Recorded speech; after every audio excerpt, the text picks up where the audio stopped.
Sorry. Okay, so there's a saying in Hebrew, and I think it's also in English. Don't open your mouth to Satan, or don't open your mouth to the devil. Is that a thing in English, David? I've not heard it before. Okay, so there's a saying in Hebrew, but not in English. Don't open your mouth to Satan, meaning don't challenge the devil, don't tempt the devil. So basically, don't jinx it. And I didn't realize until 2 weeks ago when I reread this that actually this is where that saying comes from. You know, that it comes from a Talmudic reference to this book where God is kind of boasting to Satan, hey, have you noticed my good man Job? And the result is that Satan took it upon himself to try to correct God's impression of Job. So that's that.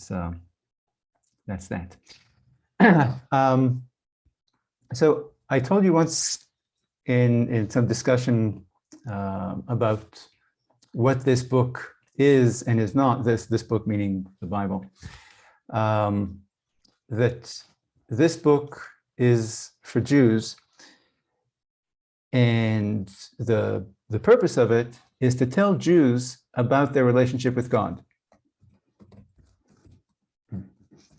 So it explains to them who and what they are, who and what Jews are, and who and what God is. In particular, the Bible explains to them, to Jews, so it explains to them that their God is their God.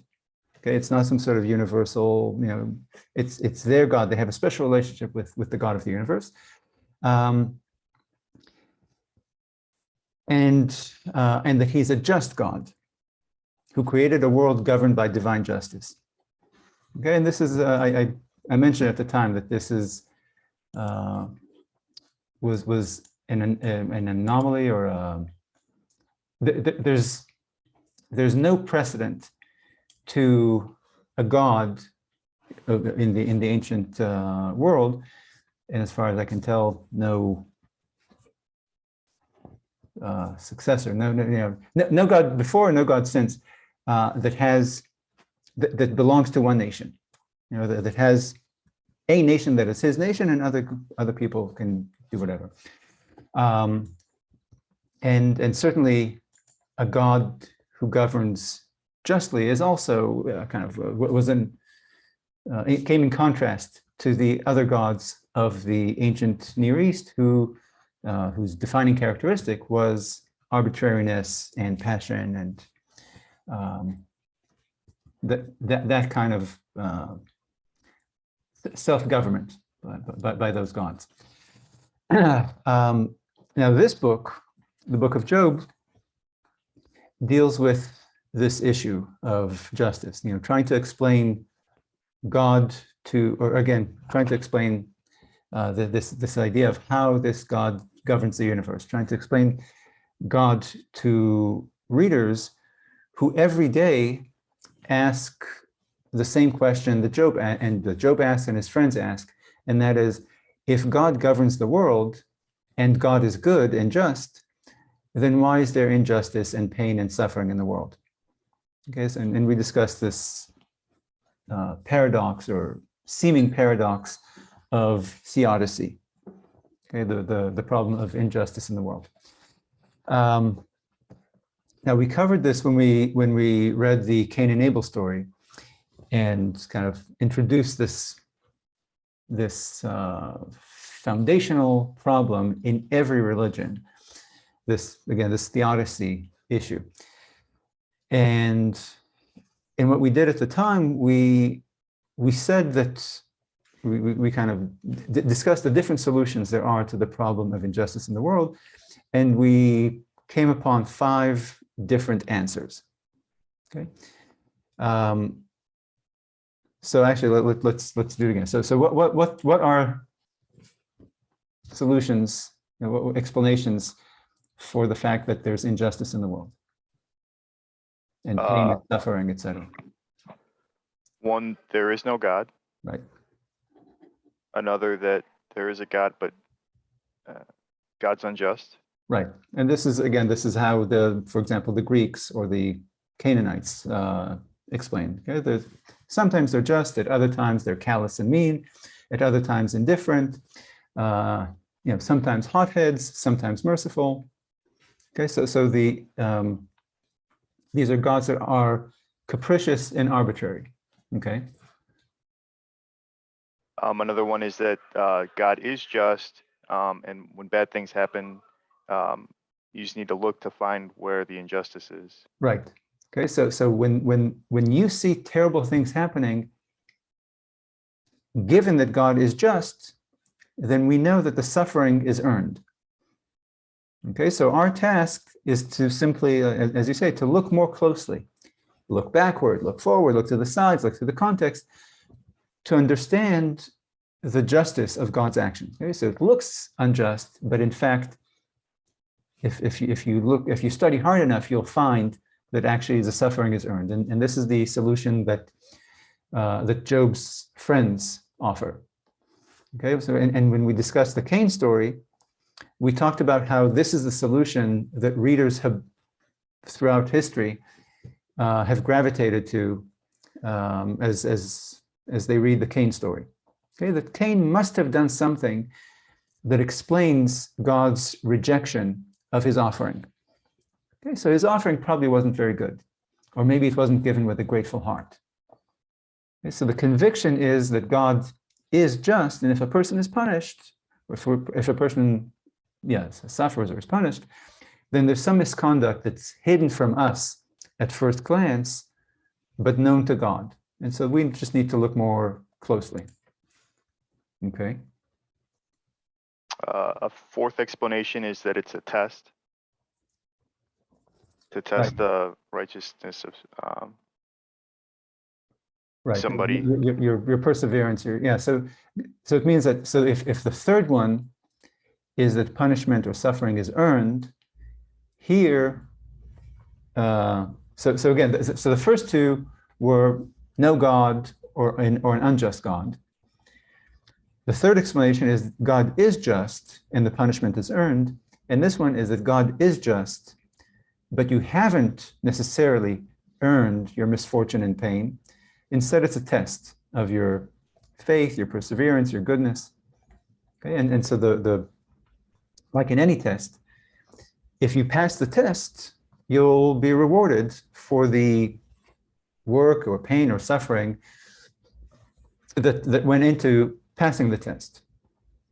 Okay, so again, it seems unjust, but that's just because we're seeing the present. Okay, in the long run, the justice will be evident. Okay, but once you're paying now with suffering, and you're going to get the reward later on. Okay, maybe in this world, maybe in the next. Okay, so if you persevere and pass the test. So again, the reason why there's this problem of theodicy is because our view is limited. Okay, so we simply live in the present, and so we're blind to the future. Okay, if we could see the future, we could see that actually everything is just. Okay, this is another way to understand Cain's misfortune. Okay, and Job's friend in this book, Job's friend Bildad, says this. Okay, he says that pain can be, the pain that we suffer in this world can be like the pain that a plant experiences when it's pulled from the ground to transfer it to a better environment. Okay, like from a bad part of your yard to a nice pot with fertilizer, et cetera, et cetera. Okay, so it's experiencing suffering now, it's experiencing pain now, but in time, this plant will see the good and the justice of this experience that he's gone through. Okay. What else? What other options? solutions. I think the fifth one is divine justice is beyond human understanding. It's mysterious. Right. And again, God is just. Again, so the first two, no God or no just or just or an unjust God. From that point on, we have three explanations. I mean, sages who have thought about this for millennia insist that God is just, and either suffering is earned or it's not earned and it's a test, or number five, God is just, but we are mere humans. Okay, we can't understand God's full scheme of justice. Okay, we don't have the tools to understand or even to perceive God's justice system. Okay, the full configuration.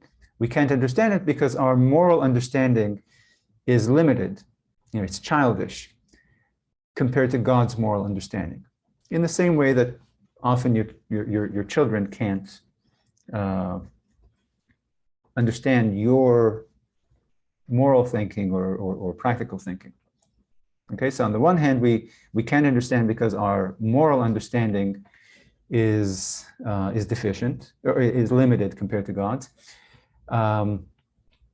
Okay, so that's a problem of understanding.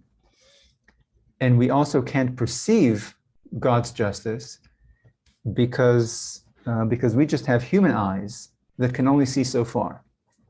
Okay, we see what's in front of us. Okay, but obviously we can't see what's beyond our field of vision. Okay, we see what the bum on the street or Job who's standing in front of us and suffering, but we don't, we cannot see what happens to a person who's far away from us, or somebody around the corner, or somebody, or a baby inside the womb. Okay, so we only get a partial view of everything that's going on, and that might lead us to think that what we see as unjust, when if we had a better perspective, if we had a full vision of everything that's going on, we'd see it in a completely different way. And it's not just spatial, that we can't see around corners or we can't see far, or we can't see what's behind a wall. We also can't see, we can't see tomorrow. Okay, so we can see the person suffering today, but are unaware of how perhaps his pain today is a blessing in the long run. Okay, so and when we discussed the Cain story, at the time I suggested that this, the fifth one, is God's answer to Cain. Okay, it's because God doesn't explain to Cain why he rejected Cain's offering. Okay, he just tells him to move on with his life, and not to try to understand God. Okay, and he says, that it'll make you crazy. It'll make you resentful and crazy. So just move on. Okay, and of course, Cain couldn't move on, and it made him crazy, and he did a terrible thing. Okay, so these are the five explanations that humanity has come up with. Okay, and if you could, please write them down as just 1, 2, 3. I'm putting these five in 3 grand categories, just so that we can refer to them in shorthand from now on as we discuss Job. So number 1 is that the world is unjust. Okay, either because there's no God or because God is unjust. Okay. Number 2 is that that the world is just,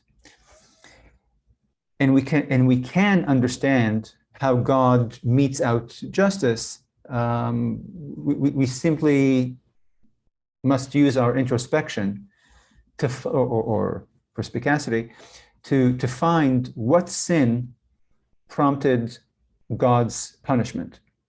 Or we can use patience and perseverance to find that God wasn't really punishing us, but testing us for a greater reward. Okay, so the world is just, and it is within our capacity to understand the justice of it. And the third is that the world is just but we cannot understand the schemes of justice, okay? Because our moral or mental limitations and our physical limitations, our eyes limitations. Okay, so those are the kind of the three categories of explanations. So let's go now to the different characters in this story and place them in these three camps. And the characters in the book are Job, his wife, the three friends, and God. You know, the Satan is also a character, but he doesn't offer an answer on this question, so we can leave him out. So first is Job. Which camp would you put Job in?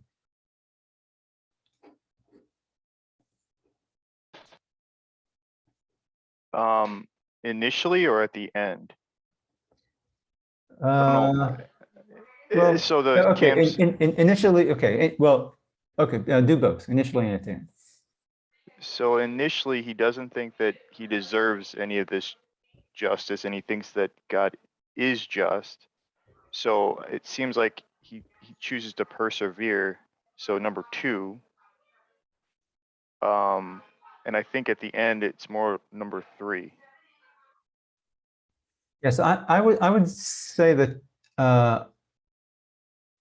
that Job initially doesn't have an answer. You know, he's asking. Okay, he's bewildered. Okay, and he's complaining about this injustice, but he doesn't. His biggest frustration is that God isn't explaining what's going on, or that he can't understand what's going on. And it seems that at the end, since look, we can already skip to God, since God offers the third explanation, and Job kind of submits, we can assume that Job at the end has come away to God's way of thinking. Okay, but during the story itself, Job wants to know. Okay, he's complaining about the fact that God isn't revealing himself to him, or God isn't providing an answer. Is the world just or not? Okay, the world seems unjust to him. He demands an explanation of the injustice, of the justice behind the seeming injustice. Okay, what have I done to deserve this? But God won't answer him.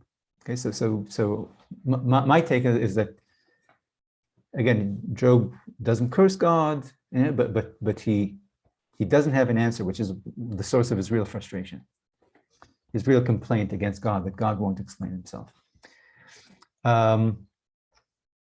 Okay, the three friends we've already established represent camp number two.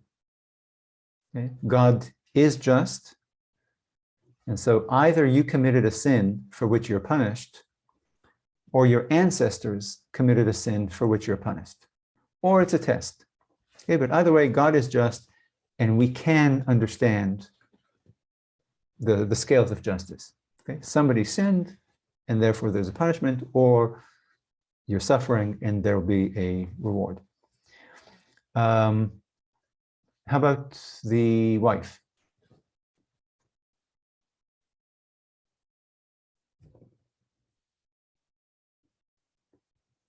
Seems that she doesn't think the world is very just. Right. Look, all she does, it's hard to with the wife. All she does at the very beginning of all this is urge Job to curse God, even at the cost of death. Okay, so I agree that it's she doesn't speak directly to justice, but her response and curse God and die. If I think, like you, that if we can place her at all, it'll be in camp one. Okay, that there is a God, therefore we should curse him. He should curse him, but he's unjust. Okay, and therefore he deserves the curse that she urges Job to curse. Okay, so curse him as an unjust God, accuse him of being a son of a gun. Okay, that he's cruel, he's malevolent, he's unjust. Okay, that's how I interpret her urging to curse him. Okay, and God, clearly is in camp 3. Okay, because when God finally makes an appearance to explain himself to Job, what he does is to not explain himself. Okay, he shows up, gives this blustering speech about his role in the world, but he doesn't answer it. Seemingly, he doesn't explain himself seemingly he doesn't answer the question. Okay, he doesn't. What Job asked for, is for God to explain himself. God seemingly doesn't explain himself. All he says is, "Who the heck are you that I should explain myself to you?" Okay, and again, it's exactly what we saw with God and Cain, only in a much more gentle and warm interaction. Now, there's another character in the book, a fourth friend, Elihu, whose speech we didn't read. It's chapters 32 to 37, which we skipped over. I didn't have you read it, partly because it's already a very long book and highly repetitive. So I want to spare you some, or to read what I thought was the important parts. But also because Elihu's speech is all over the place in terms of these categories of explaining Job's suffering. But I think that of the human characters, Elihu comes closest to being in camp 3, okay, which might explain why when God appears at the end of the story, he chastises the 3 friends, but not the 4th friend, not Elihu. Okay. What Elihu says is that it's inconceivable that God is unjust. Okay, so again, we can already place him in either camp 2 or camp 3. God is just. But Elihu doesn't explain to Job the justice of his pain and suffering. Okay? He says that we can't fathom God's wisdom and justice. Okay? Sometimes we suffer because God is punishing us. But sometimes suffering is not punishment at all, but God's way of granting us greater understanding and greater purpose and meaningfulness in our lives. Okay? And in the end, it's true, we certainly do see, in the end of the story, we do see that Job has gained greater wisdom and understanding thanks to his terrible ordeal. Okay? At the end of the story, he has a greater understanding of God and of the world, greater understanding of the human condition, and a truer understanding of his relationship with his wife and his neighbors and his 3 friends. Okay, so Elihu says that we cannot know if suffering is divine punishment or not, or if it's a test or not. We can't know. And he chastises Job as prideful for demanding that God give him an answer, that God explain himself to Job. Okay, so I think, again, Elihu he's not giving the same message that God is, but he's somewhere in between what the 3 friends are saying and what God is saying. Okay, so these are the positions of the characters. Job demands an answer. The wife gives answer number 1, I think. The 3 friends give answer number 2, and God gives answer number 3. Okay. So given the fact that, so the fact that God gives answer number 3 means that we, the readers, can take answer number 3 to the bank. Okay, that's the explanation that this book offers. Okay, because we hear it from the horse's mouth. Okay, God himself tells us that this is the explanation for theodicy. Okay, so explanation number 1 is clearly wrong, so it's not even worth addressing. We know that explanation number 2 is wrong because the author told us explicitly, at the very beginning of the story, we know what Job doesn't, that Job was punished not because he was particularly bad. He didn't earn it. He was punished precisely because he was particularly good. Okay, that's what put him in hot water. Okay, so we already know as the friends are speaking and speculating that he did something wrong or that somebody did something wrong, we know that they're full of it, because the biblical author told us what no character in the book knows. I mean, no human character. That Job is punished because he's particularly good and just and righteous. Okay? Plus, okay, so we knew that from the beginning of the book. Plus, at the end of the book, God himself tells us that the 3 friends are wrong to tell Job that his suffering was punishment or a test.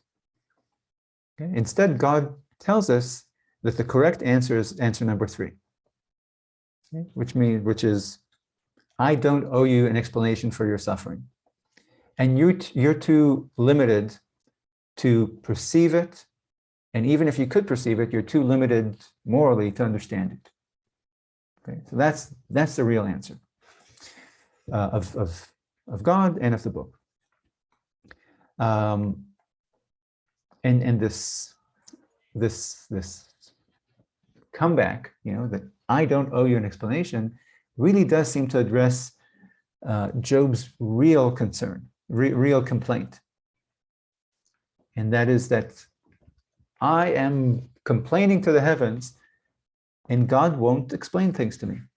Okay, he wants God to answer him and explain why this is happening to me. And the repeating complaint from Job is that God is silent. Okay, and then God breaks his silence and lets Job have it. Now, some commentators have claimed, like for example, Meir Shalev is one of them. Some commentators have claimed critical of the book, of the author, that this book is a cop-out because God never really answers Job.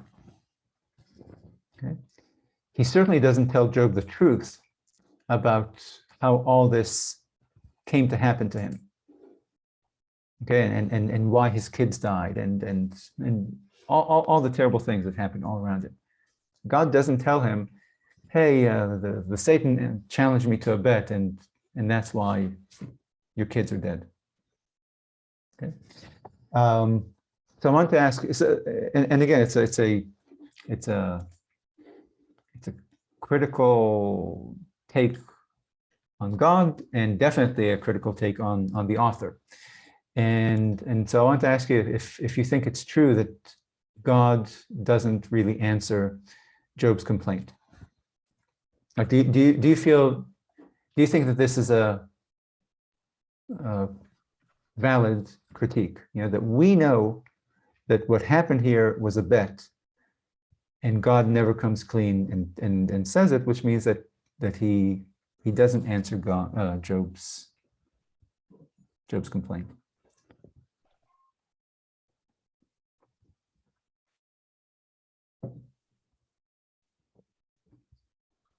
So, in my mind, all right, I have an initial thought that is there there's a way of understanding number 3 where it's not that much different than number 1. if number one means the world, we expect the world to be just, and our understanding of justice is not God's understanding of justice, then the world is unjust according to our understanding, which is the same as number three, I think. Except for the conclusion. Okay, Well, so isn't it a semantic yeah. conclusion? Is Well, it a no, semantic conclusion?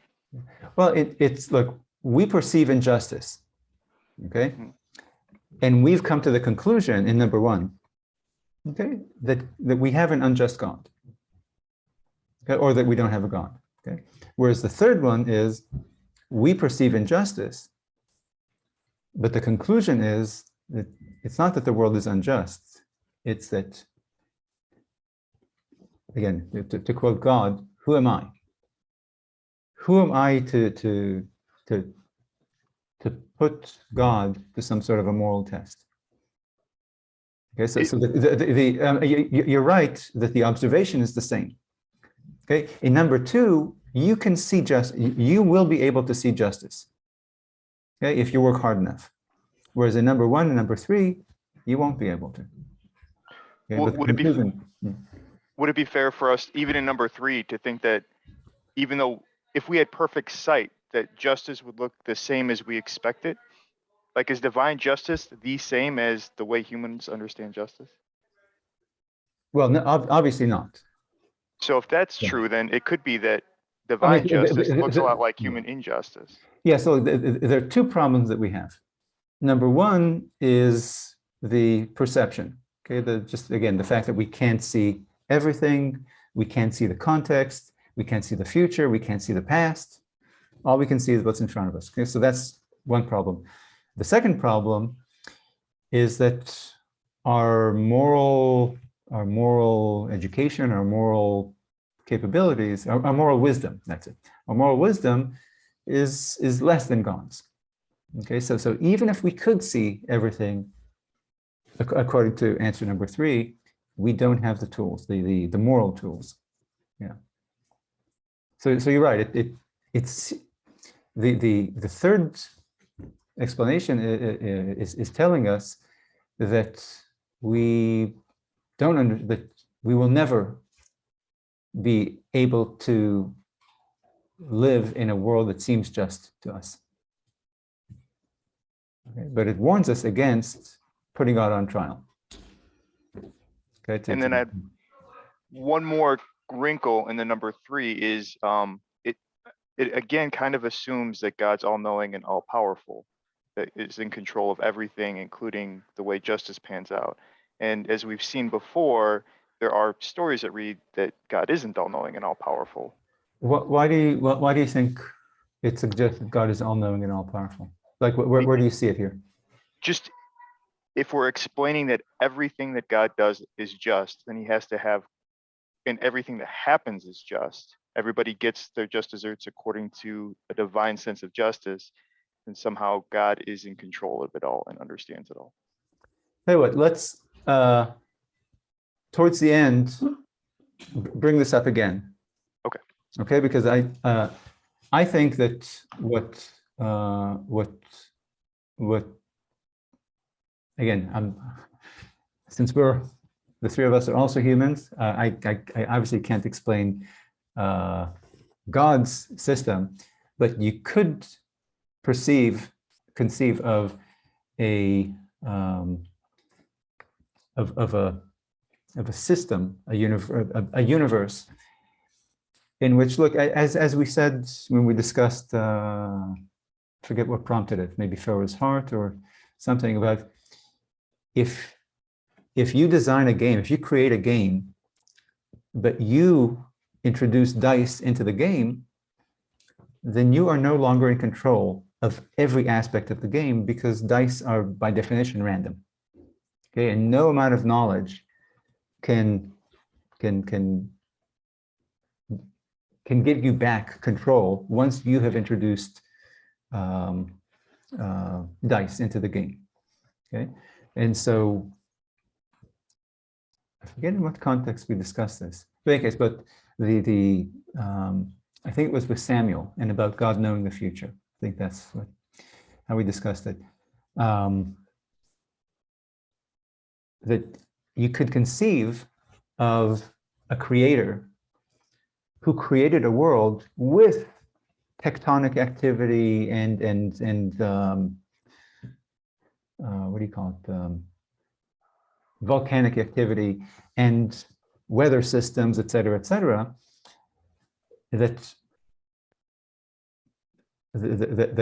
this system produces mineral wealth and agricultural wealth and an environment that allows human beings to live and prosper, but also it kills human beings. Okay? And you create a living creature, which means that you've sowed the seeds of that same creature's death and suffering in the process of dying. Okay?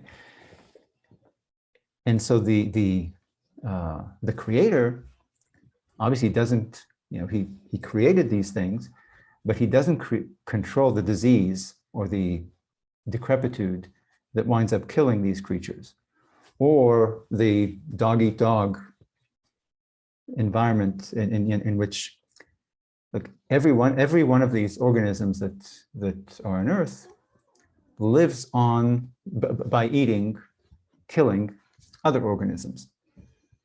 Okay, and so I can see somebody saying, look, in the grand scheme of things, this is just, it's all a gift, which involves rain, but also flood. And these are all part of the same thing. But let's get back to when we're done with God's answer and kind of the difficulties of it, and we can tell me then if you see this in this way. So what these commentators, the ones I told you about, that this book is a cop-out. Okay, that God is just shouting at Job rather than giving him a real explanation or a true explanation. Okay, the fact that, again, you and I know that God isn't telling Job what's really happening, what really happened to prompt this whole story. So if what these commentators, these critical commentators, took from the book of Job is that God is unjust or uncaring, okay, or that Job surpasses God in morality. This is what they're saying. Okay. Well, not really. How so? From what I understand, it sounds to me like they're saying that God is taking on a parental role or an educational role of telling his, kids, don't second guess me. I know what I'm doing. I don't owe you an explanation. I said what I said. I did what I did. That's it. It's kind of like a parental role of you don't need to ask me. I know what I'm doing. Right. I'm the leader. You follow. That's it. Right. And so when the commentators say that it's how did you say it? A cop-out. A cop-out. What I read from it is that they're saying that he's not being attentive. He's not trying to bridge the gap he has with his people. He's keeping the gap. He's leaving them in the dark. Right. It doesn't sound like that's what it sounds to me like. Yeah. No, but look, but you're right. But it's kind of like if we use your analogy to a parent and a child, okay? So if we know, if we hear a conversation between the mother and the father saying, I really hate our first child, but the second child is just great. We both love him, the second child, but the first child is really a disappointment and I just don't enjoy his company. And so let's make him do all the chores in the house and not have the second child do anything. And then the ordeal begins, and the first child has to endure all this work and everything else, and he turns to the parents and say, why do I have to do all these things, and the second child doesn't have to do anything? And the parent says, exactly what you said. You're a child, and I'm the parent, and it's not your role to understand. Then you and I know that actually it's they're hiding the truth from him. Okay, and they're giving this explanation about distance and authority, which is fine, but you and I know what the child doesn't know, that there's a real reason here. But that's why the author it's not a cop-out for the author, because the author tells us the whole story. We know as readers what happened in the beginning. We know that God isn't telling the hero of the story the whole story, right? Because it sounds to me as a reader, as he's keeping his status of a leader, that you're not supposed to second guess. You're right, supposed to follow. Except that you're right. And look, the reason I would say that I think that they're chastising the author and God is because the author seems to side with God. But you might be right. Okay, perhaps the author is inviting us, the reader, to critique God. Okay, so you might be right that there's a difference. Either to critique, or how I read it is, we read all these stories till now about how the Jews kept second guessing God and kept complaining to God and saying, we're not happy, help us, and he's sick of it, and we know he's sick of it from previous stories. Right. We know he's sick of the complaining, he's sick of the not trusting him. Not trusting, right. Not trusting that I'm just and capable. Yeah, and that he'll be there in true times of need. So when this comes, he had it up to here like a parent, and he's saying, enough, I'm not explaining, I had enough. Right. That's what it sounds to me like.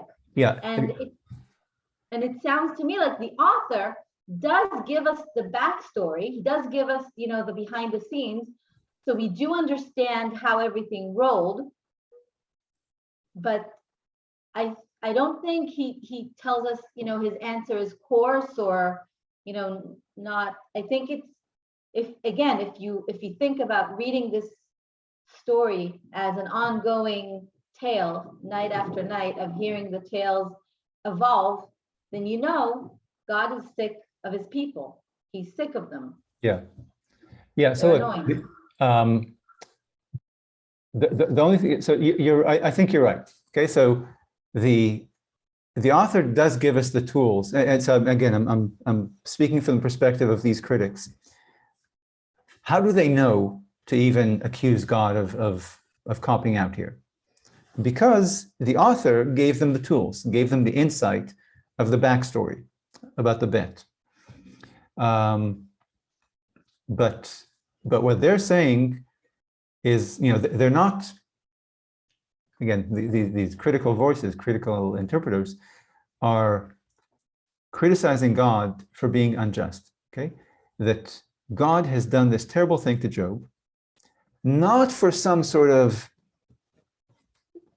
grand scheme of justice or anything else, but because of a bet, okay? And he won't tell Job the real thing, just like with the parent scenario that I suggested, that I drew up, that of course the parents are not going to tell the firstborn, you have to do all the chores because we don't like you. Okay, so they're falling back on a hierarchical, it's not an explanation, but a chastisement. Don't ask me, because who are you to ask? But we all know that they're terrible parents. Okay. So, but you're right that it's not an attack. This criticism is not an attack on the author, because again, the author could have just eliminated the bet part, and then we'd be more inclined to side with God. Or these critics would not have anything to complain about God. But they do point to the fact that again, God is not coming clean, okay? Because you and I know the truth. Okay? But to my mind, this criticism suggests that they don't comprehend the mind of the author, or more to the point, they don't comprehend the mind of the people who chose to include this book in the Bible. Okay, the editors of the Bible who made this a part of the Bible, because this book, this particular book, and the whole Bible is the central text of a religion that worships and celebrates God. Okay, so if this book is a part of the Bible, it means that the author and the editors that included this book in the Bible saw a meaning or message in this particular book that conformed to their view of God, a view that is positive and that sees God as just and good and benevolent, and not a liar or somebody who'd hide the truth, the real truth from people. Okay. So Job tells us at the end that he got a message about, or he comprehended in God's words to him, some sort of message about a good and just and benevolent God. Okay, so what did Job hear that these critical commentators didn't hear? Okay, beyond the fact that, just don't ask me. Okay, what message did God hear that convinces him that God is just and benevolent and kind, etc., etc.?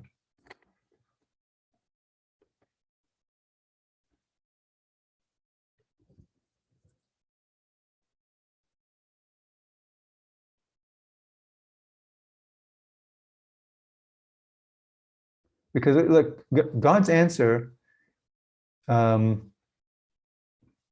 is, on the one hand, who are you to ask, because you can't understand, you can't perceive, and everything else. But beyond that, he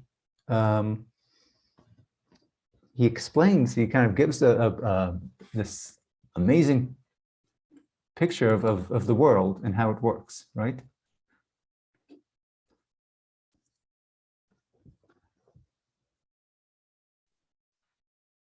So at the end, Job said to reply to the Lord, I know you can do everything, that nothing you propose is impossible for you.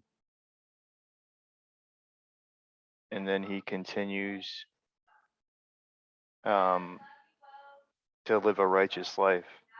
And then he's rewarded, I suppose. I don't know if that's a consolation prize. We'll get to the reward, because that's a huge problem in this book, that final scene.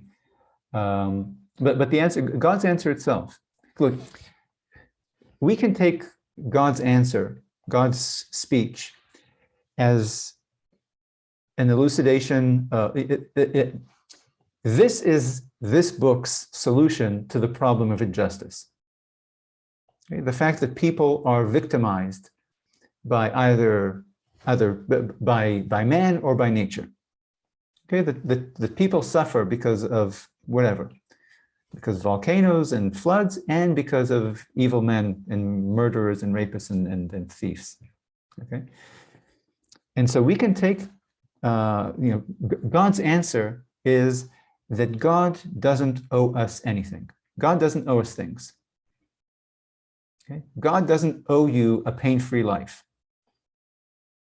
Or God doesn't owe you health or prosperity or a long life, or even a short life. Okay. Instead, again, God doesn't even owe you an explanation. Okay. God owes you nothing. Okay. And instead, and again, against Mrs. Job, okay, what we're told is that we owe God gratitude for everything we did get from him. Again, all those things that God describes that he did. And where were you when I did this? And where were you when I created this and this and this and that? Okay, so I don't owe you anything. Not an explanation, not life, not a long life, not a prosperous life, not a suffering-free life. I owe you nothing, and you owe me gratitude for everything that you did get from me. Your life, no matter how short it is, your free will, and all of this, all of nature's bounty, which is what God talks endlessly about. Look at everything I've created. Okay, so I've created you. I've made you this unique creature that's divine-like, God-like, in the fact that you have free will, you have a moral sense. And I've given you all this natural wealth. Okay, and of course, all these things have a price. The price of life is death. The price of free will is evil, is abuse or violence, injustice. And the price of nature's resources is disease and disaster and wild animals that kill that attack you or your crops or your children, and droughts and floods and earthquakes, etc. Okay, so God's speech to Job is a reminder that that God created all of this, all of nature. Okay, and taking the good from nature while complaining about the bad is ungrateful or shallow, or childish. Again, to Tal's point about the distance between the parent and the child. Okay, because the good things we find in nature are also the bad things. Again, sun and rain and volcanic activity and flora and fauna and bacteria.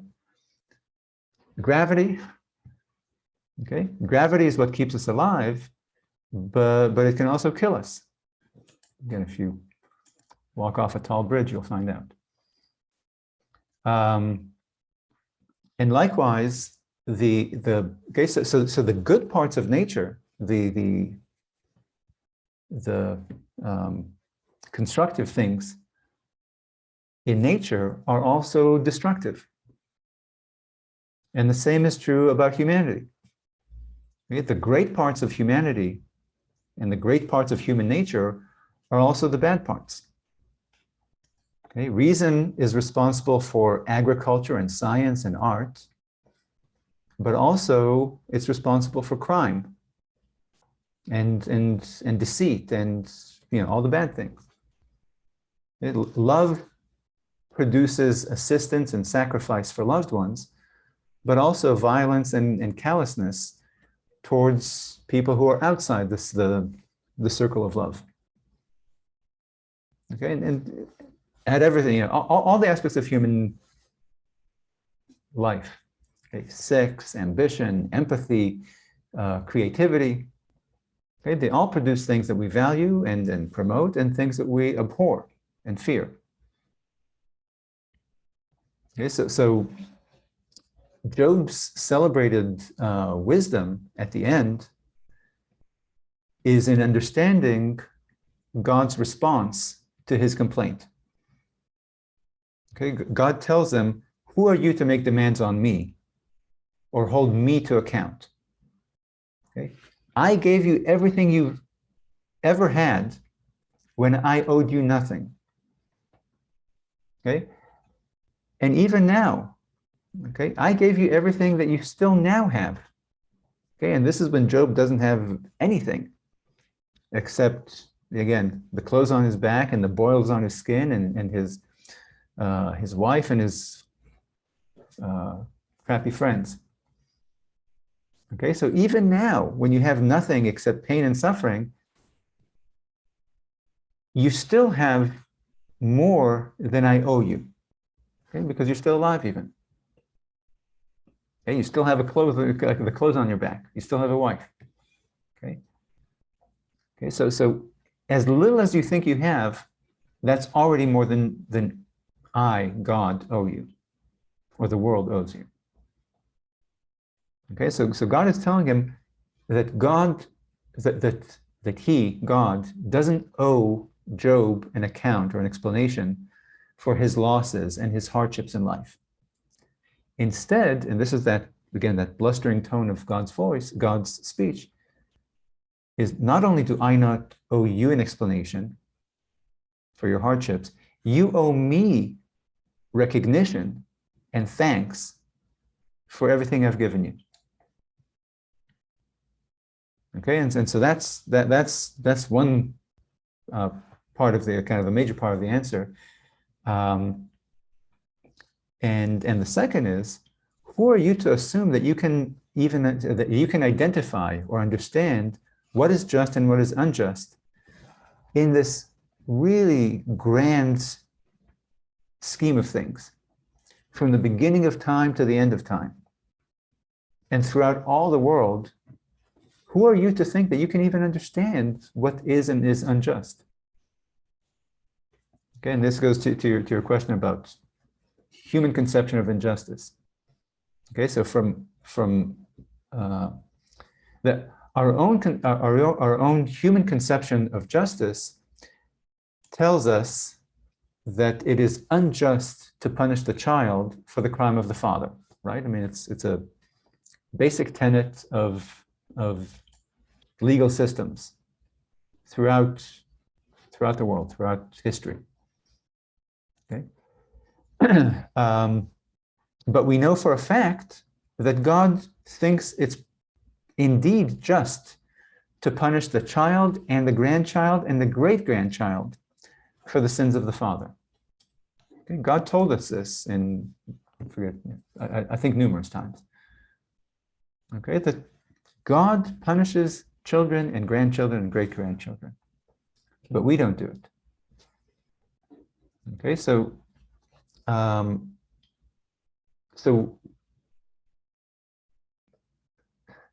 there's a clear, we see it repeatedly, that our understanding of justice is not the same as God's. Okay, and when you apply it to this story here, we, the readers, we know why God afflicted Job. Okay, we know that he did it to win a bet. Okay, and going back to those critics, it seems unjust to us, okay, to kill Job's family and to cause him such pain and suffering to win a bet. Okay? But again, if we listen to God's speech to Job, then our resentment towards God, that he did this terrible thing to Job and his family to win a bet, should be tempered by what God just told us about who are we to even understand what is just and unjust? Okay? Can we, the readers, the resentful reader, can we know that Job keeping his material possessions and his family is indeed more just than God losing face in the heavenly kingdom? Okay. How can we know such things when we don't know the implication and the meaning of, what does it mean if God did lose faith, if God did lose face in that argument with the Satan? We don't know what the implications would be. Okay, so we're humans who live on Earth. We don't know anything about what's going on in God's universe. Okay, so we're simply, if we take God's words to Job to heart, then it would temper us from against judging God here. because we don't know the cost of losing that bet. Okay? When God tells Job that he's a speck of dust and in no position to understand or to judge God, he's not kind of blustering and threatening Job into submission, but he's instead reminding Job in Talsworth that God is God, and Job has no business in trying to understand God, and no capability to understand God. Okay, so for us to sit in judgment of God and demand that God make right what we deem to be wrong is to reverse the relationship between God and man. Okay, so look, we might not like the answer that the book gives to the problem of injustice in the world. Okay, because other books of the Hebrew Bible certainly give a different answer. Okay, the prophets, for example, tell us that people get their just deserts. Okay, with the righteous being rewarded and the wicked being punished. Okay, so other books will give different answers about the Odyssey, but this book tells us this answer about injustice. Okay, Job thinks so by the end of the book, and the author thinks so, and certainly God thinks so. Okay, and the answer is, this book's answer is that we have all been given more than we're owed. Again, even those of us who die very young, even those who are very poor and starving, and those who are sick and in pain like Job, and those who are assaulted on the street and who knows what happened to them. Okay? We deserve, so again, the message is we deserve nothing. Because, as God tells Job, who the heck are we? Okay? We deserve nothing, yet even the most unfortunate among us receives something from life, something from all this world that God created. You know, again, the life, the human nature that he's created in us, and nature. Okay, so even those who are the most unfortunate got something from out of this life, and that was a complete gift. And we should be, meaning Job, regardless of how unfortunate you think you are, you should be grateful for what you got from life. Okay, from the world, from God, rather than resentful for not getting more or for having it taken away. And if you think of it, when Job explains himself or defends himself to his friends, we can see that Job knew this when he was healthy and prosperous. Okay, in fact, we're told, I think, in chapter 1, that what made him a righteous and generous man back then, when he was healthy and prosperous, is that he recognized that he didn't deserve what he had. Okay, that's why he was so generous and everything else. He knew that it was a gift. Okay. But when he was afflicted by pain and grief and loss, he forgot this. Okay, he forgot that this was not earned. You know, that he didn't,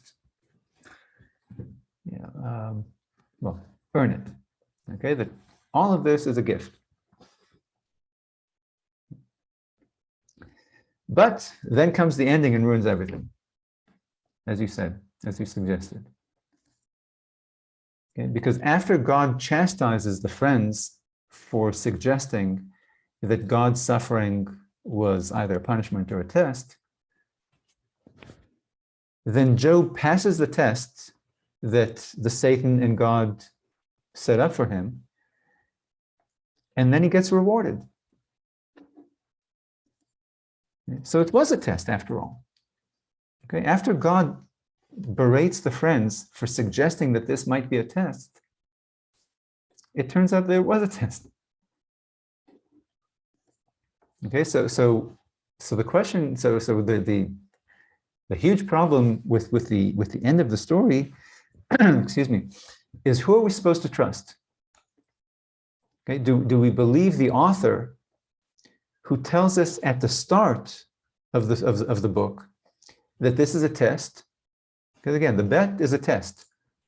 We're testing Job whether he will curse God or remain righteous and obedient to God. That's the bet. And he tells us at the end, again, that this was indeed a test. Because here he passed it, and now he gets all these rewards. Okay, so do we trust the author who tells us obviously that this is a test?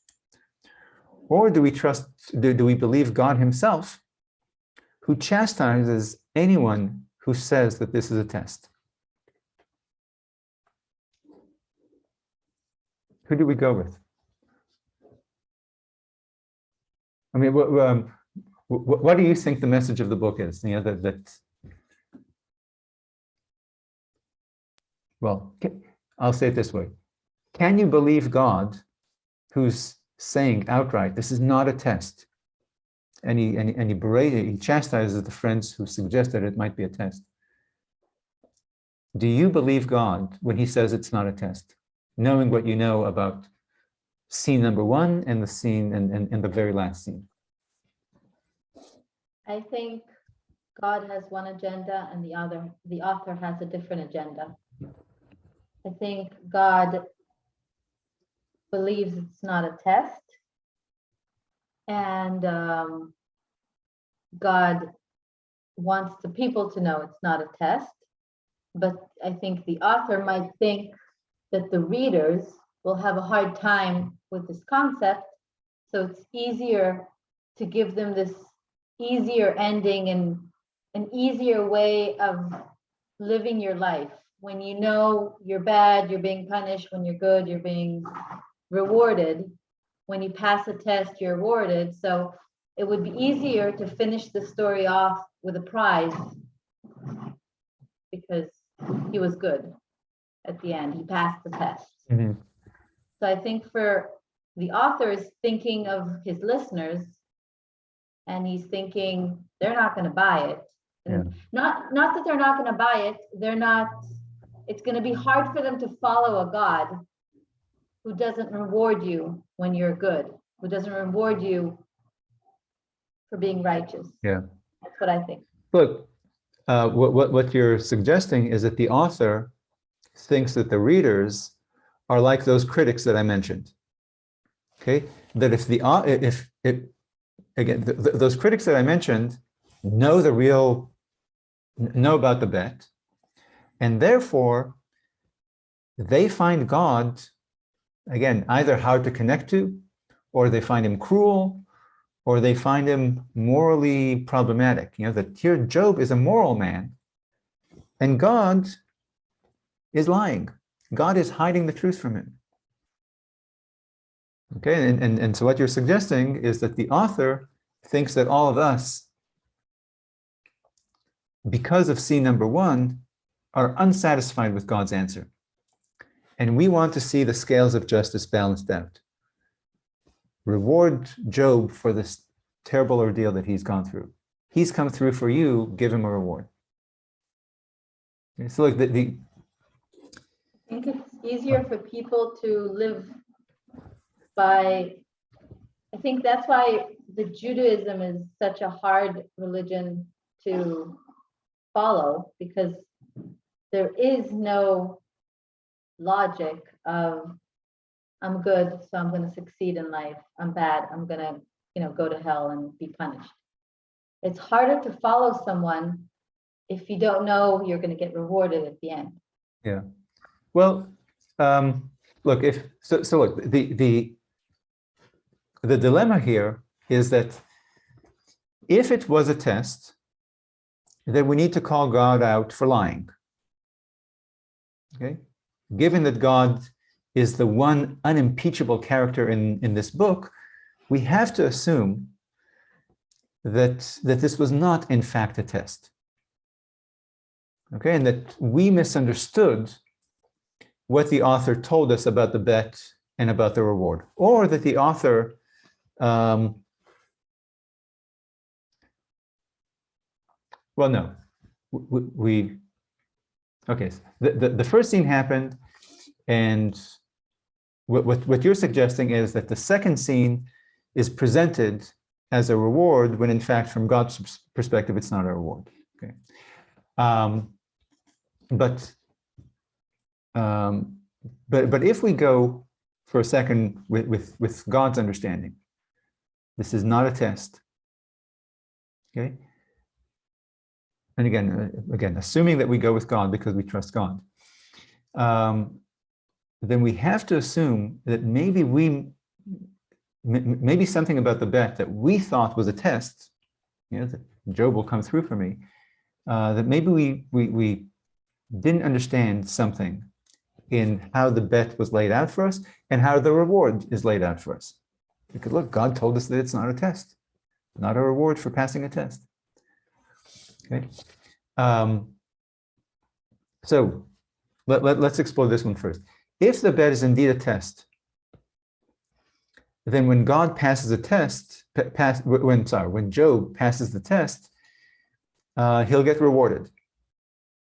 Okay, so take a look at the reward scene at the end of chapter 42. Okay.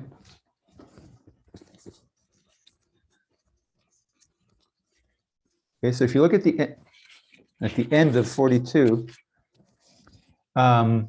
you'll see that Job gets 7 new sons and 3 new daughters to replace the 7 dead sons and the 3 dead daughters. And the author tells you the new daughters are prettier than the dead daughters. I mean, the dead daughters, their beauty wasn't mentioned. And here it's mentioned that these are the prettiest girls you've ever seen. And on top of getting new sons and prettier daughters, Job also doubles the wealth that he had before. Okay, all the numbers that you're getting at the end for the number of sheep and camel and cattle and donkeys are double the wealth that was, double the numbers that were mentioned to us in livestock at the very beginning. Okay, he is described as rich at the time, and these numbers double that wealth. And he had so much land, again in the final scene, he had so much land that he gave, that he bequeathed land to his daughters even. Okay, and that only people who have land coming out of their gills can afford to do that, to give land to daughters. Okay, so again, if the bet was a test, then you get rewarded for it at the end. And here we see not only is he made whole. Here you lost 7 sons, here's 7 sons. You lost 3 daughters, here 3 new daughters, even prettier, and double the livestock, and so much land. Okay, so he's made whole, and all's well that ends well. Okay, so what's the effect? Again, Tal, you said that readers would find it easier to connect and to accept this story if it ends with a reward, because it makes God less harsh and less distant and more comprehensible. Okay, so what's the effect of this narration on you as readers? Okay, when you read that final scene, and I don't know if you noticed that the numbers were double, and that these daughters are prettier, but he lost 7 sons, he gets 7 sons. He lost 3 daughters, he gets 3 daughters, better daughters. Lost this livestock, he gets more livestock. He lost land, he gets more land. Okay. What does the author make you feel or think when you read this reward scene? Well, initially when I read it,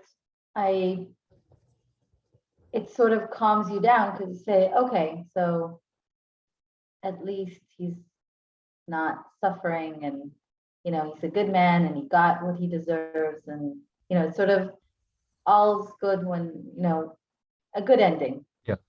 A feel good ending. But then after you told us the whole speech about God, his speech, you sort of explained it of how you're supposed to be thankful for anything you do have because it's more than you should have because you did nothing for it and yet you received this plentiful world and whatever you have. So it sort of makes it sort of cheapens it, God's speech, God's, your speck in the grand scheme of things. And then you hear about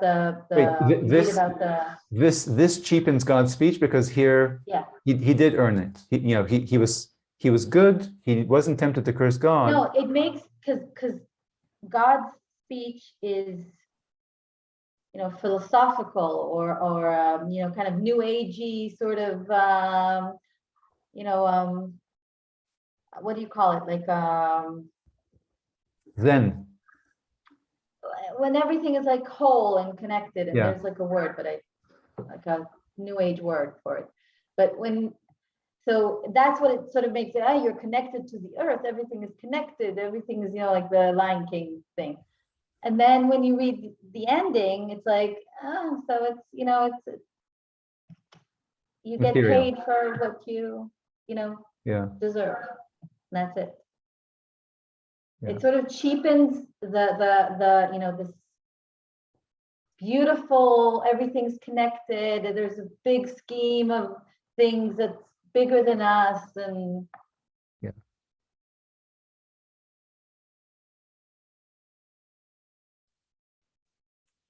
So my reaction was I had a very similar reaction in that at the end it kind of softens the blow because hey, this good guy ends up okay. But I had a different on a second read. Does all of the good stuff he gets at the end really make up for all the torment that he had to undergo? Like, are those apples to apples? It doesn't seem so. It seems like when you lose all that stuff, it's not enough when you lose a child, it's not enough to just get a child in return. Yeah, look, every person who's had a son or daughter, reading this answer, reading this quote unquote happy ending makes everyone who, again, if you're reading it as a fairy tale, then of course you accept it. Okay, happy ending. Okay, but if you're reading it as high literature, as serious literature for adults,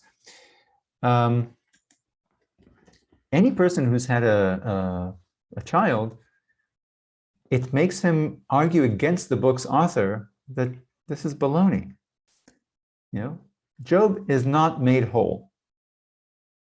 Okay, those dead sons and dead daughters are still dead, no matter how many new sons and daughters he has, and no matter how pretty the new daughters are. Okay, and even if his health and wealth are restored, the poverty and the public humiliation and the pain and the suffering have changed him. Okay,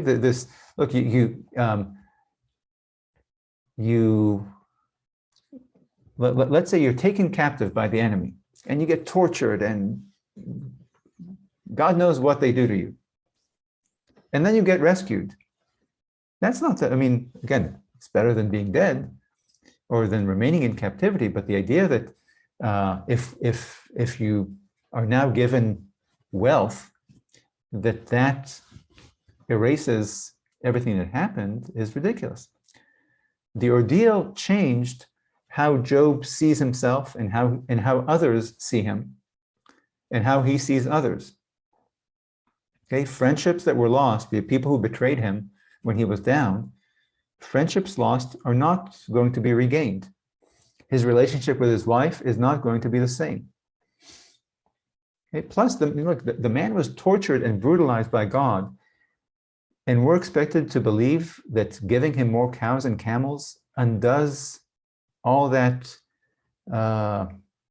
humiliation. Again, and the people think his friends think that he's a bad guy who deserves this. Okay, we're supposed to think that getting new sons and daughters and camels is restoring him. Okay, so on the one hand, this book tells us with God's own words. Again, if we're going to if the readers of this book take anything as solid gold, it's God's own words.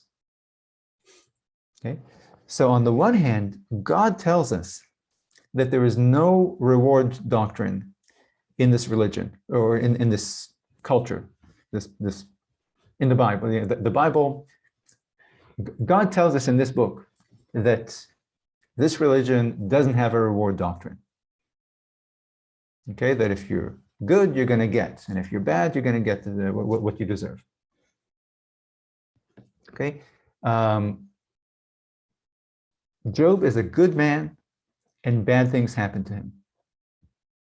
And it's not punishment for bad behavior in the past. And it's not a test of good behavior for which he'll be rewarded in the future. Okay, God tells us this. Okay, it's just how life goes, and you cannot try to make sense of it other than be grateful for your part in this amazing world that God has created. Okay, so that's on the one hand. God tells us to understand this story this way. But on the other hand, right after God finishes telling us this, what I just told you in chapters 40 and 41, immediately after comes chapter 42, in which the narrator tells us the opposite. Tells us that that Job received this fantastic reward from God. Okay, and this like if this were a satisfying, happy ending, then we could walk away from it, kind of like Tal said at first reading, as we do as we walk away from a fairy tale, from a happy ending fairy tale. Okay, great, all is back in order. He's been rewarded. He's been made whole. Okay, but it's really creaky and creepy too, this happy ending. Okay, this Hollywood ending makes readers rebel against God, against the author. Okay, when just like you said, when you're done reading this happy ending, it leaves a bitter taste in your mouth. Okay, we tell the author, we think to the author that he's full of it. Okay, Job is not made whole. The sorrow over his losses and his humiliations and indignities remains forever. Not to mention that 10 people are dead, his sons and daughters, forever. Okay, and we're not the only ones who are dissatisfied with this ending. Who think that this happy ending is a problem. Okay, and that it's inconsistent with the 41 previous chapters. Okay, in which we're told, again, the idea that there's a reward doctrine. Okay, that those who sin get punished and that those who are good get rewarded, or that this is a test, that's been laid out for 41 chapters only to be knocked down by God, who says, no, not true. And then comes this chapter 42 that tells us, actually, it is true. There's a reward doctrine. Okay, and so there's a serious problem with this ending. It doesn't seem to fit the previous 41 chapters. And like Tal said, it doesn't fit God's speech. And so some commentators, these are kind of the scholars from the methodology of biblical criticism. So some of these biblical commentators, or more of the academic variety, scholarly variety, argue that this part of the story, the happy ending at the end, was a late addition to the book. Okay, that it's a happy Hollywood ending pasted abruptly and clumsily at the tail end to make this book less disturbing to readers who might be horrified by God's callousness and cruelty. Okay, this is what you were suggesting, Tal. You know that I mean, you were suggesting that the author thought that the readers might be horrified, and therefore he added this. What these biblical criticism people are saying is that it's not the author; it's a different author. It's the final editor who feared that, you know, this is too much.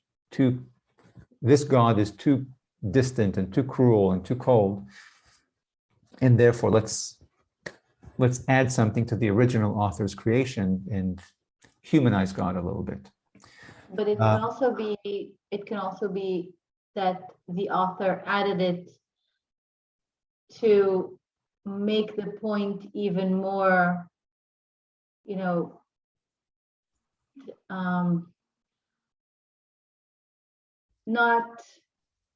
it doesn't scream at you, but after analyzing and talking about it, it sounds like the ending is there in order to give you more of an indication of this is not a prize.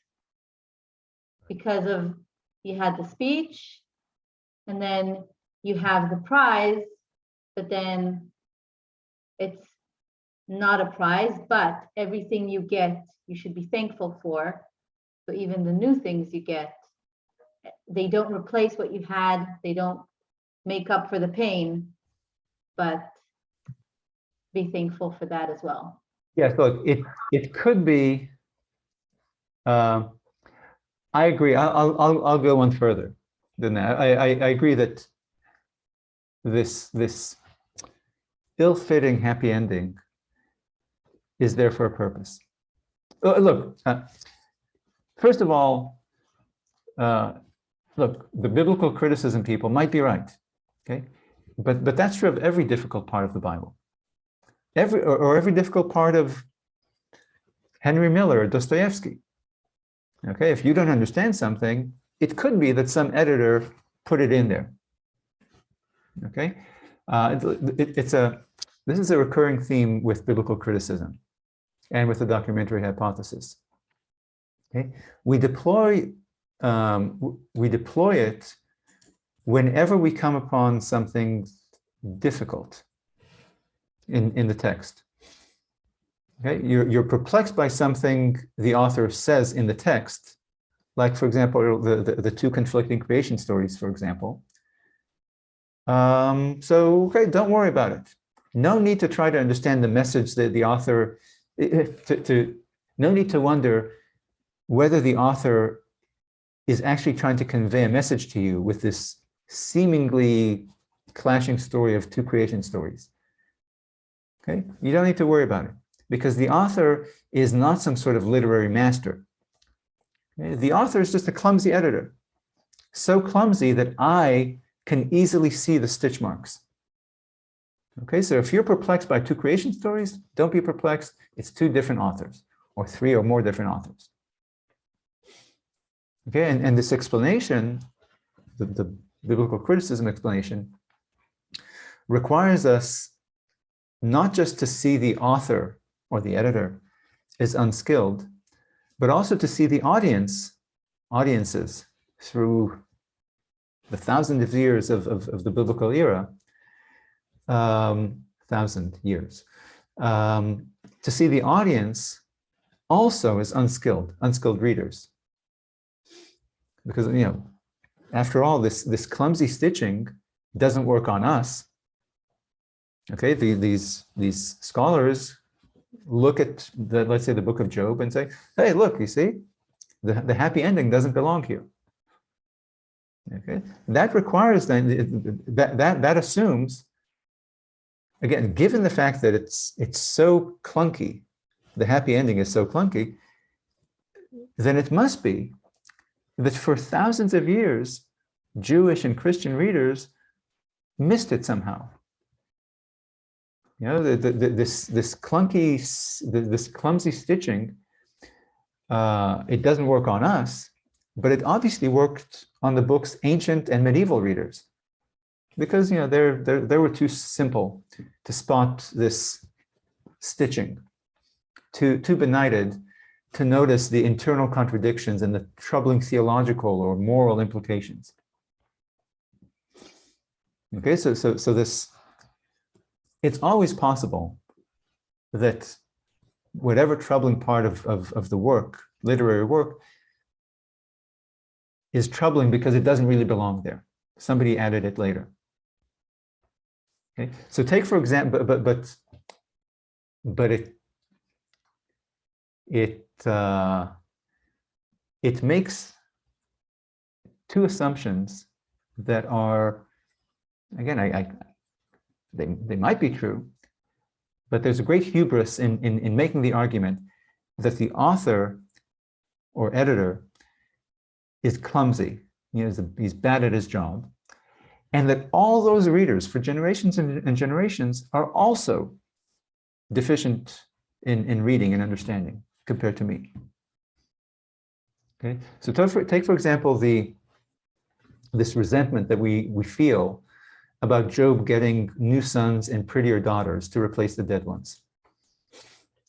Okay, these biblical criticism explainers who tell us that this happy ending is kind of tacked on to make the readers feel good about God. Okay?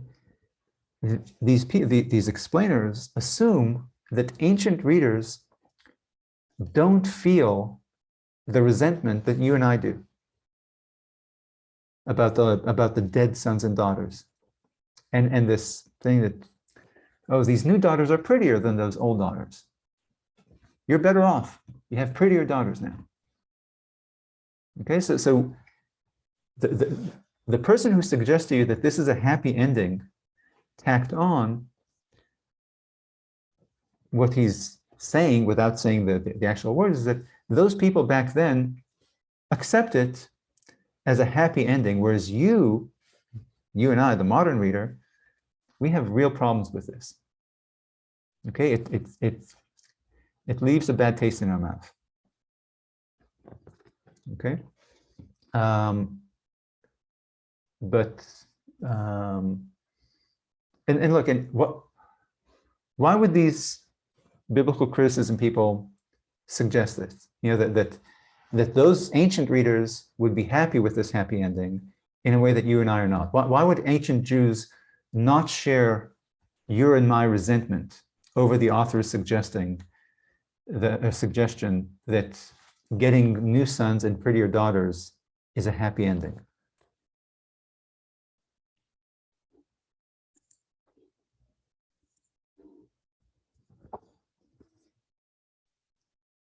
I guess I can come up.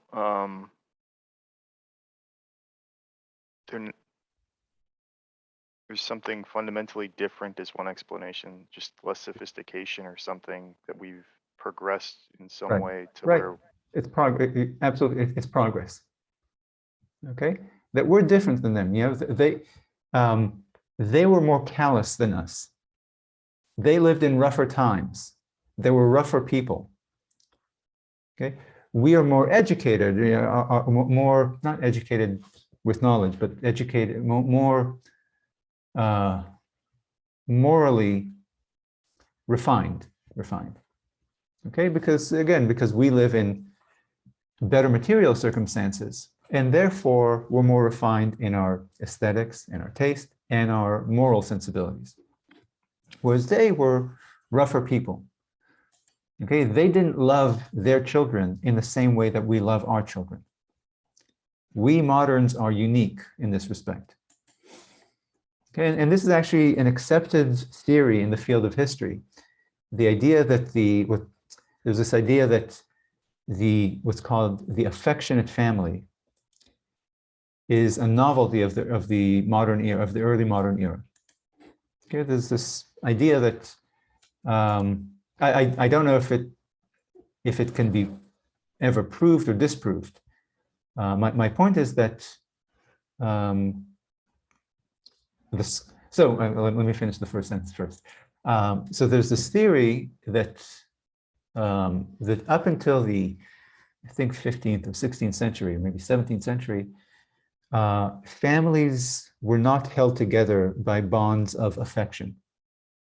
Okay? Everything was very utilitarian and distant, but the kind of families that you and I live in, hopefully, in which parents and children and brothers and sisters are bonded to one another by affection, is a novelty of the early modern era. Okay,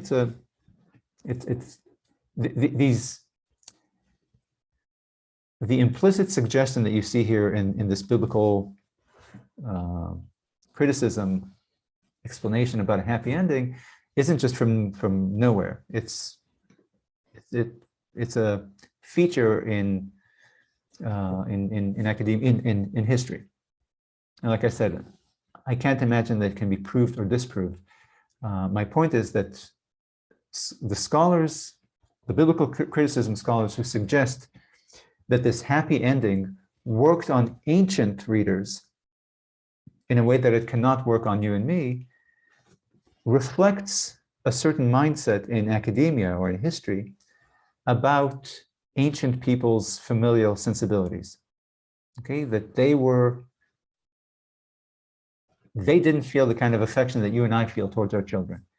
And therefore, for them, getting 7 new sons for 7 old sons, dead sons, is a happy ending in a way that it can't be for you and me. And getting 3 new daughters who are even prettier is a happy ending for an ancient Jew in a way that it's definitely not for a modern person. Okay, so we have 2 options here. Either these professors are correct that the ending is not part of the original story, or they're incorrect. Okay, so if they're correct, then great. Okay, it means that Job's ordeal, so if they're correct that the story was not part of the happy ending was not part of the original story and was tacked on by the author or by a different editor, it doesn't matter.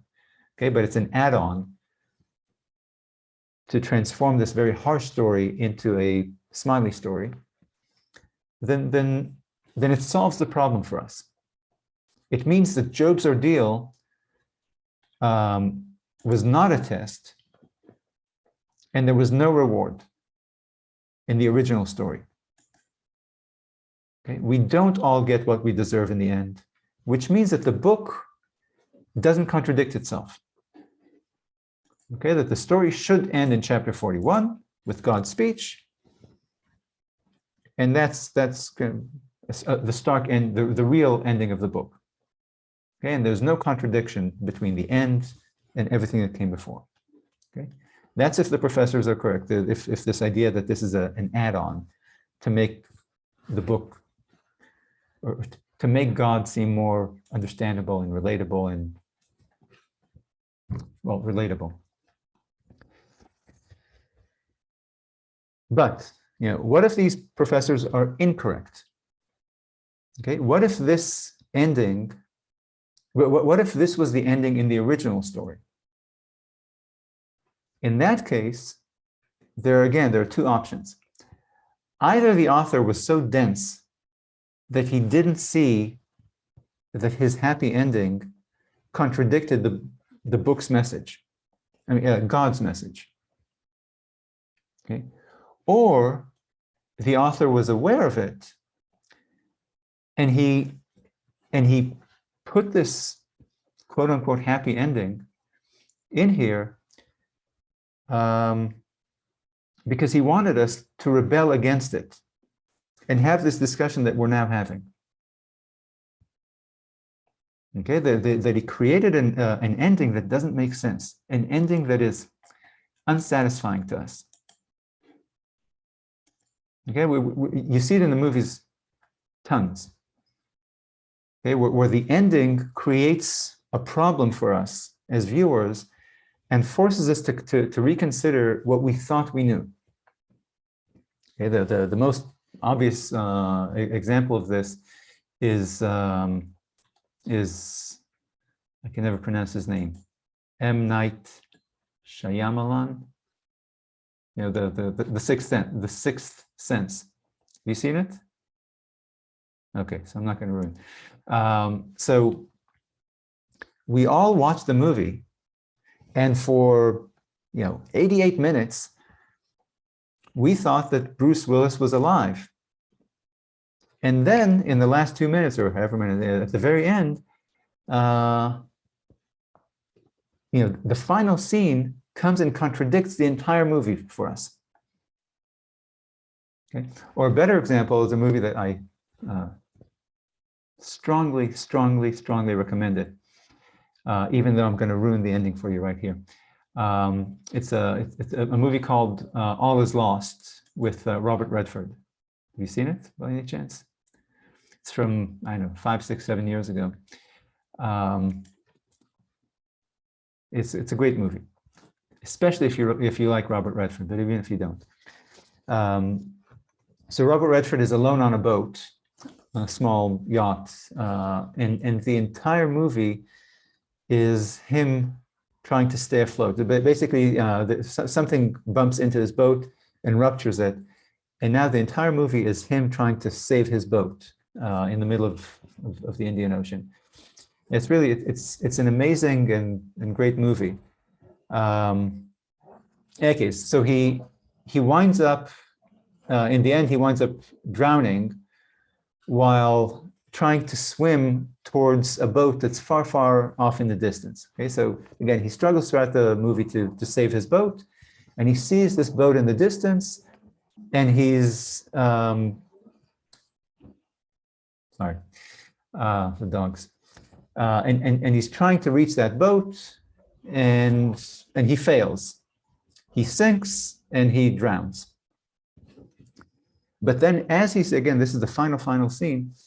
As he's sinking, when we assume he's already perished, he sees a hand reaching down to him from above the water, and all of a sudden he was sinking till now. Then he sees this hand, and he strives upward, and he reaches for that hand. So the hand is reaching down.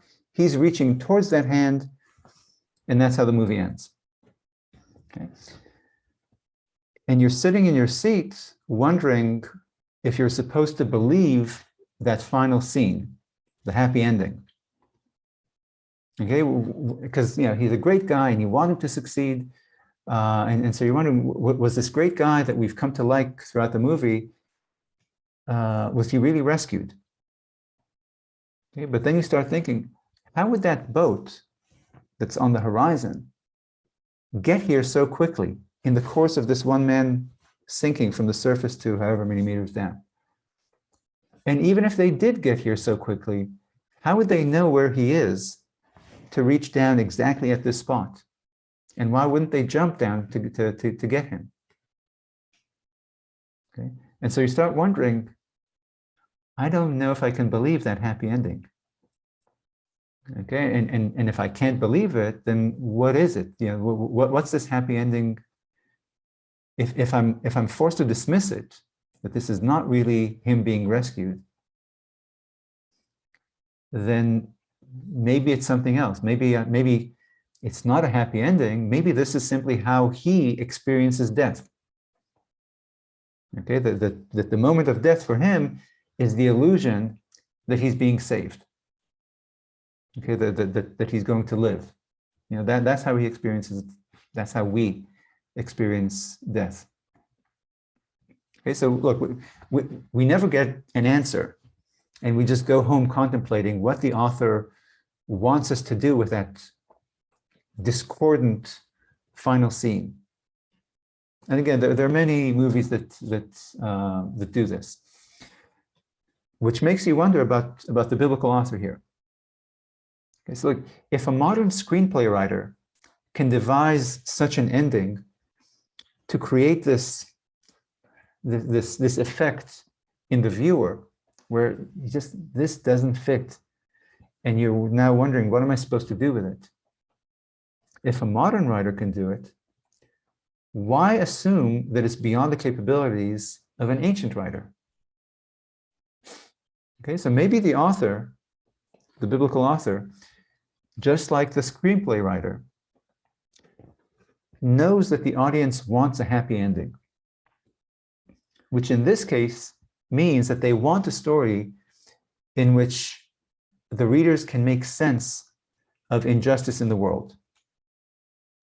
Okay, just like Job's friends do. Okay? The readers want to live in a world in which everything, and everyone gets what they deserve eventually. Okay, so the biblical author gives them a happy ending, but he makes the happy ending not make any sense. Okay, just like this happy ending in the Robert Redford movie. Okay, the author gives a final scene designed to make you question and debate it, as we're doing now. Okay. And especially, this, consider what kind of book this is and what it aims to achieve. Okay, this is not a story that's designed to entertain us, like Jacob's story or Joseph in Egypt, or the story of the judges, stories of the judges, or Saul or David. Okay, this is a heavy, slow, philosophical book designed to get the audience to contemplate and discuss and debate the ideas and the characters presented in the book. Okay. If a final scene drawn up as a debate starter makes sense in a movie like the one I described to you, then it certainly makes sense in a book like this. Okay, to get us to argue about, to rub us the wrong way, and to make us say, this is not a happy ending. How can this be a happy ending? How can it be just for those 10 children to die? And what kind of good man is Job that this would be a satisfying ending for him, that he's made whole? Okay, so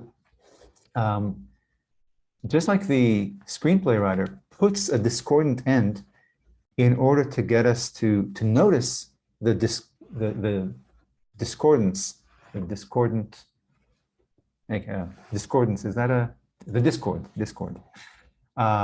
between the ending and the movie.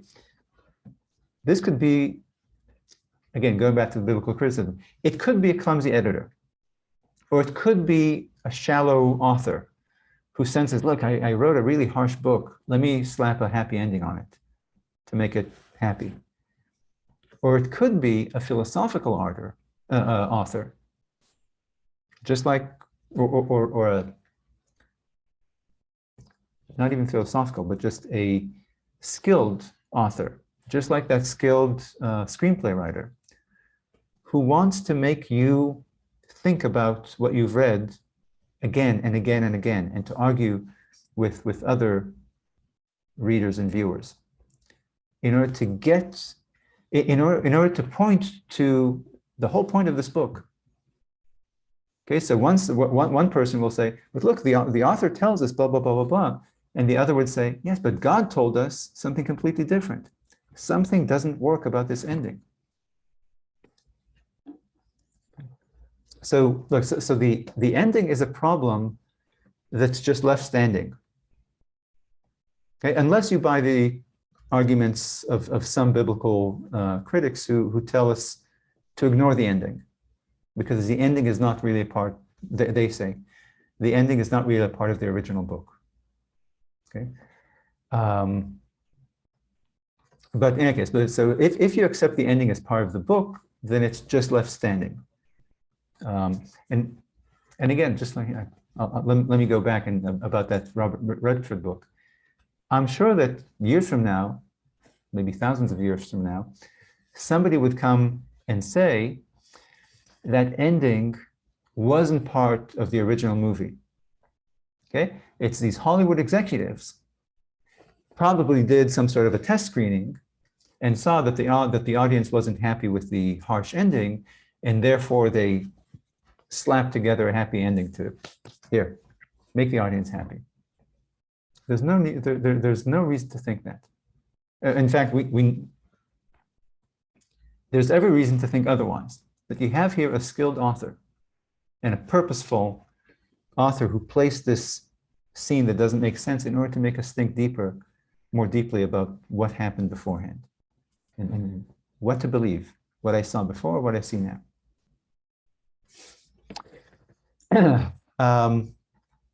Now, one thing you might have noticed is that no one in this book offered the most obvious solution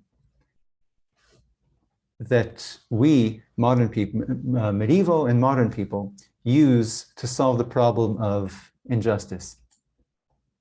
What is that? Like, what's missing from this book about injustice?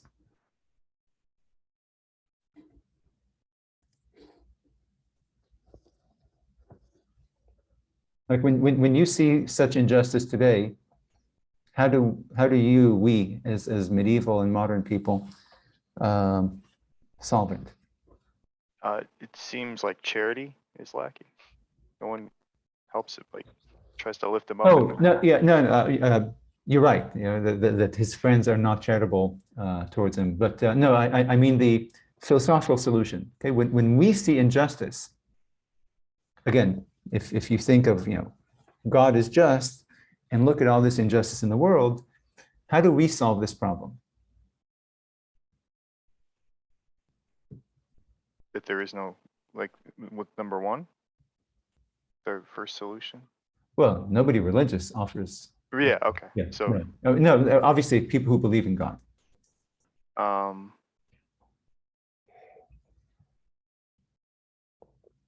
Oh, there's like the modern idea of the devil. It's another one. Well, no, but look, even with the devil, okay, even if you accept the devil as the source of evil in the world, look, a central part of modern religions, again, medieval and modern religions, is the afterlife. No. Okay, so we accept everyone in the monotheistic and probably beyond religions accepts that justice is not always manifested in this world. But that's because this is not the only world there is. Okay? Life continues in the afterlife. And in the afterlife, all the accounts are settled and justice is realized. Okay, so I'll send you an email later on about the afterlife in biblical Judaism and in modern Judaism. It's a very big topic, but a modern reader should be troubled by the fact that, hey, nobody mentions an afterlife. Not God, not the friends, not even Bildad, Elihu. Nobody mentions this solution that all of us take as the first explanation, the first solution to this problem of that God has to make things right somehow, sometime. And since we see with our own eyes that this world is very unjust, the solution is that the accounts are balanced out in the afterlife. Okay, so it says something profound or something that we can trust about the nature of the afterlife in the Bible. Okay, the fact that the Bible did not have our conception of an afterlife, okay, in which people get their just rewards and go to heaven or hell or receive the just deserts. Okay, so I'll send you an email about that in a bit. So I'll just end with again, a recommendation to go back to our discussion to our episode on Cain and Abel, and where I mentioned there my theory, and not mine, but a theory that I subscribe to as well, that the Cain story and the Job story are the same story. Okay, at the beginning of the Bible and at the end of the Bible, a story of a religious man trying to make sense of this paradox of a good and just God on the one hand, and injustice in the world on the other hand. Okay, so now that we've read Job, I think you'll see the similarities in God's response to both Cain and Job, but what's striking is the different tone. God's response to Cain is supportive, it's warm, and it's gentle and very sweet and caring. Okay, but his response to Job is harsh and angry and chastising. He really puts him in his place, okay, even though the message is the same to both Cain and Job. So I want to ask, what do you think? What do you think explains this? Why is God not as offended by Cain as he is by Job? Like, why is God angered by Job in a way that he's clearly not with Cain?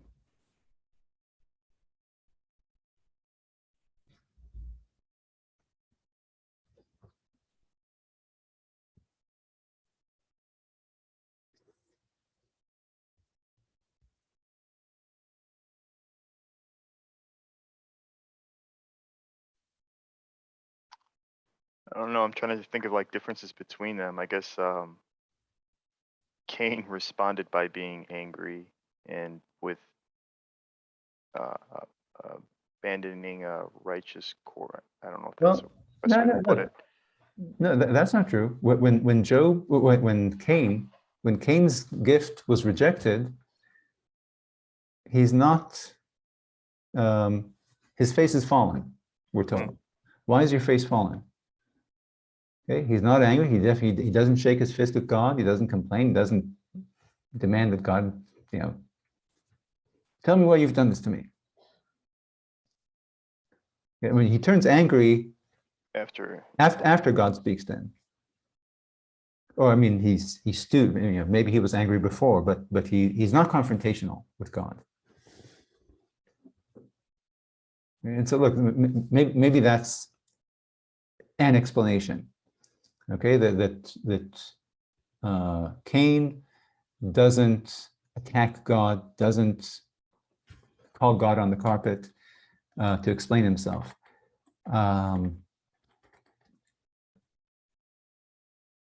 Maybe it's maybe in Job, God is offended not by in the book of Job.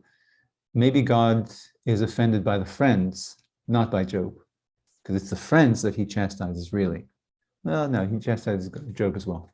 Okay, take that away. Forget it. But maybe what you see here. So again, maybe it's the fact that Cain isn't confrontational with God in a way that Job is. Maybe in the book of Job, God isn't offended, but is just using a different approach to say the same thing. Okay, kind of like, again, going back to what Tal said about how you talk to your kids. Okay, so sometimes you correct your kids when they do something wrong or out of order. Sometimes you guide them gently and warmly on how you'd like them to act or to think. And at other times, you guide them by kind of pulling rank on them and putting them in their place. Okay? Because God actually God actually explains things to Cain. He doesn't explain himself or his conduct, but he explains to Cain that, hey, you shouldn't, I'm sorry, you should accept the reality of injustice in the world, or perceived injustice. You should accept what you think of as injustice and move on with your life. Okay? You should understand that perceived injustices against you are not the big problem you'll need to confront in life. Okay? That's a minor issue. Your big struggle is elsewhere. Okay? And God doesn't seem to do that with Job. He simply kind of overawes Job with the reminders of God's gifts, many gifts to humanity, and God's wisdom and power, and Job's smallness against all of this. Okay, so God tells both of them to focus on what they were given rather than on what's been taken from them. Okay, but it's he's delivering it in a different, same message in a different tone. Just like you do with your kids. And Job can do this. Job can, once he's told to, Job can focus on what he's been given rather than what's been taken from him. And the result is that he stops trying to judge God, and he therefore calms down and accepts God's world as it is, and he moves on with his life. Again, this is before the happy ending, before life gets good again for him. Okay, even when he's sitting there with nothing and with all the boils on his skin, he accepts God's message to him. He calms down and moves on. And look, from the very start, what he wanted was an answer from God, and God was silent. And here, God provided an answer.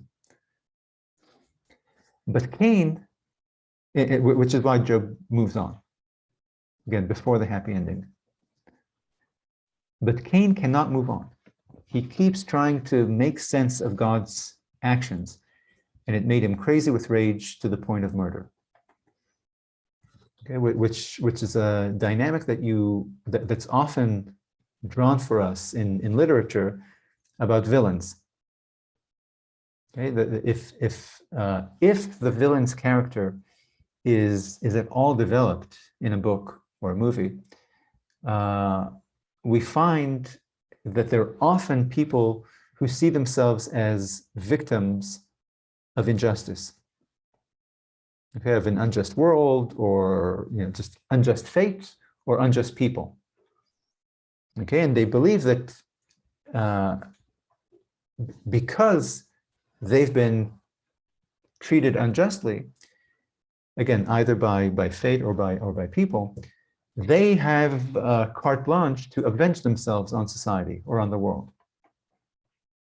Okay, and it's especially, again, any book, any work of literature or cinema that has a villain usually explains how this person got here to think that this kind of evil conduct is fine.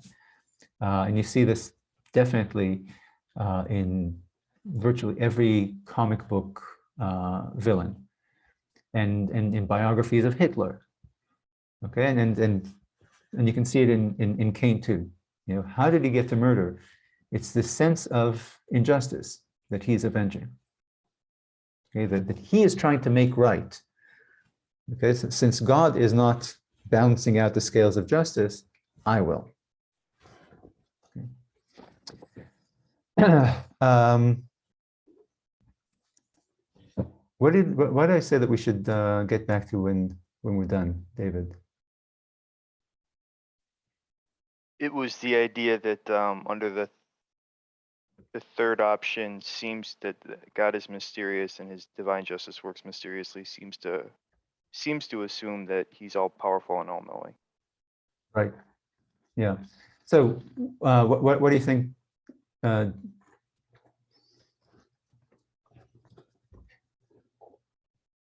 you still take God's speech now is indicating that? So I thought in his speech there was some strange, like the ostrich was strange, because the ostrich is like this strange animal that God didn't give wisdom to, so it does these things. Its eggs are on the floor, so they get trampled. It seemed like, and when we talked in Genesis, it seemed like, and God has regrets and things. It seems like he makes creatures without really knowing exactly how it's all going to turn out. So it kind of goes against that all knowing, all powerful part. Not to mention the adversary, it doesn't seem like he has power over or what the adversary is going to do in the context of the book. He just removes a protection, it seems like, and lets the adversary do what the adversary will do. Well, look, he gives the Satan instructions.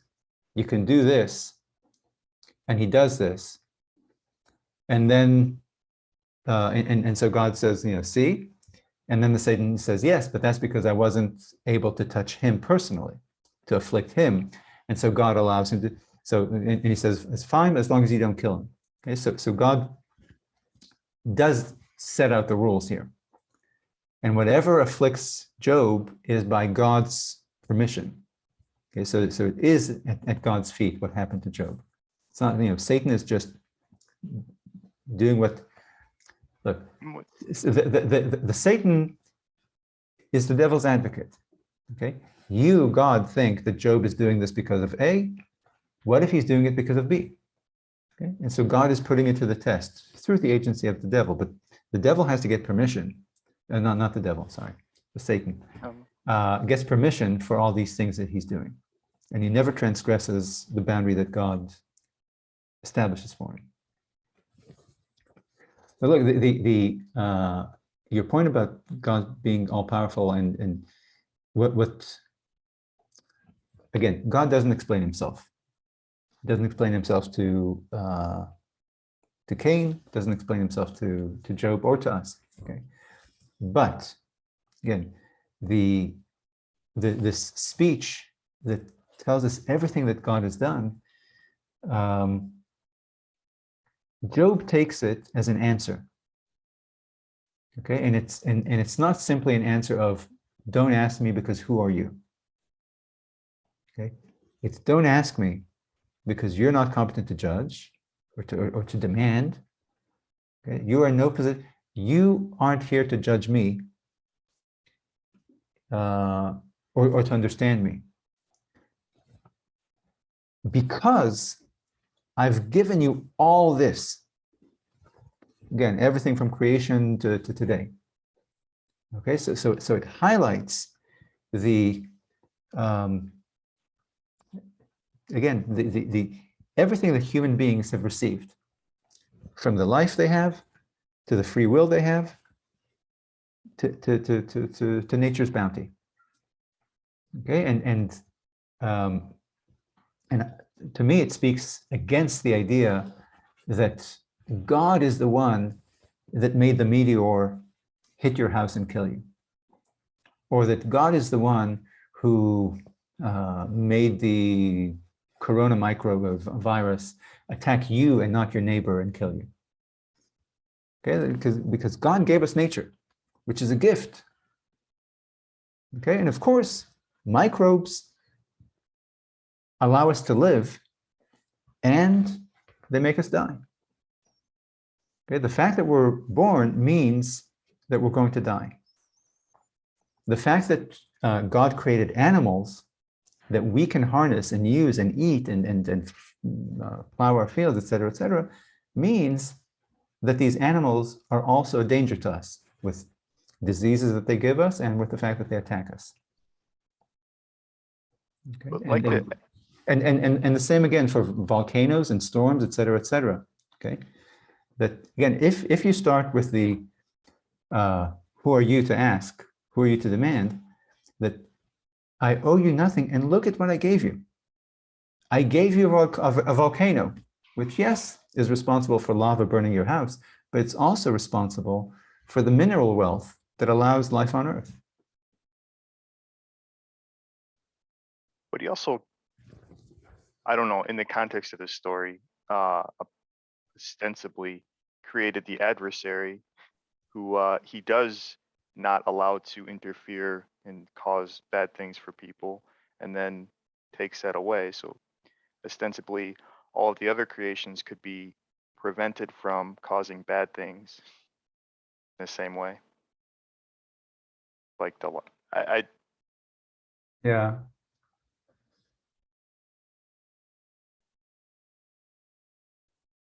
Yeah, I can see that.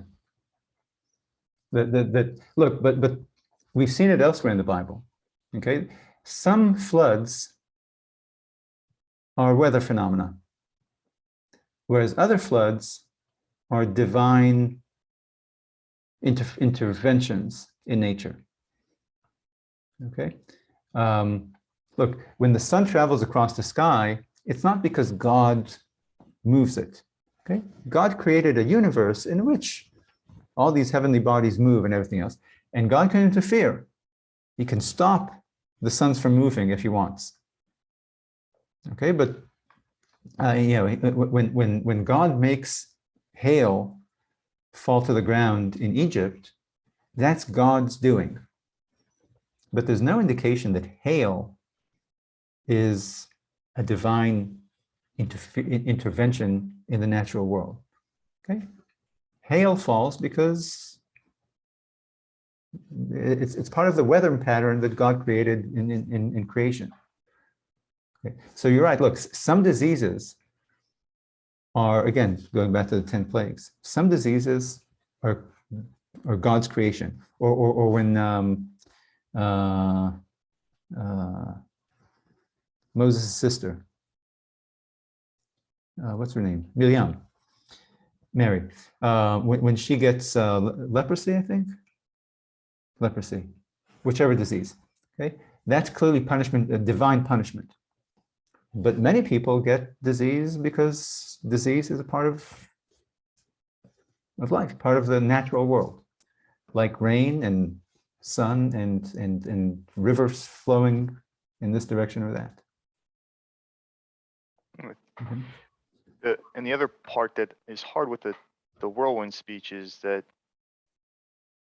I suppose I understand the point that you should be grateful for anything you get, but what's preventing, and I don't know if this is in there or not, it does say that if you're just, you're not necessarily going to, get a reward. But the other part of the puzzle is if you're unjust and do get a reward. So what's preventing, if there is no justice in that way, what's preventing people from just living immoral lives, like just being unjust to get whatever they think is that they want as a reward? Yeah, look, I think God is, I think what God is telling us, what God is saying in this book, again, other books have a different message, is that, well, again, if I go back to Cain, a preoccupation with injustice in this world, trying to understand it, and that is not the big problem in your life. The big problem in your life is your proclivity towards towards sin, towards your yetzer hara, your evil inclination. That's your big problem, not what society does to you, the injustices you perceive in society. And so in this respect, this is not a, it seems that, again, in this book, God is not preoccupied by our system of justice. Just like we see this contrast between our system of justice that doesn't punish the son for the sins of the father, even though God does. Okay, and so we have our own justice systems to address, to the degree that we can and to the degree that reflect our understanding of justice, our justice systems try to establish justice in society. Okay, but in this book at least, God is not That's not particularly interesting to God in this book. That But makes sense. but it really is in Genesis, it does. It does interest God in Genesis, which is But why in the context of this book, then what, at the end of the day, what's stopping Job from just going and taking through whatever means he wants, whatever he thinks is valuable in this life? well, if Job is a righteous man and listens to God and accepts God's words, then he should be just like he was at the beginning. You know, what made Job a righteous person? The fact that he recognized that what he has is a gift, which is why he's so generous, you know, and with everyone. Okay. Look, so the reason why you should be good is because you should be good. The reason you should be good is that you're grateful to God for all the gifts you've been given. Okay, it's not to look. It probably also will keep you out of prison, or will make your neighbors less angry at you. Okay, but that's a human consideration. But the reason to be good, again, especially in the absence of an afterlife, the reason to be good, the reason to be obedient to God, the reason not to curse God, is because you recognize that you need to be grateful to God, not resentful of God. The reason you need to be good is because God demands it. So when I hear need to be grateful, though, I think ought to be grateful. And ought to be grateful to me means a sense of justice or law or rule, morality. There's an ought. Where does the ought come from? Well, I think in this case, it's not so much, it's authority. It's subservience, submission. Okay, it's a submission to God. Okay, not just like when we talked about the commandments.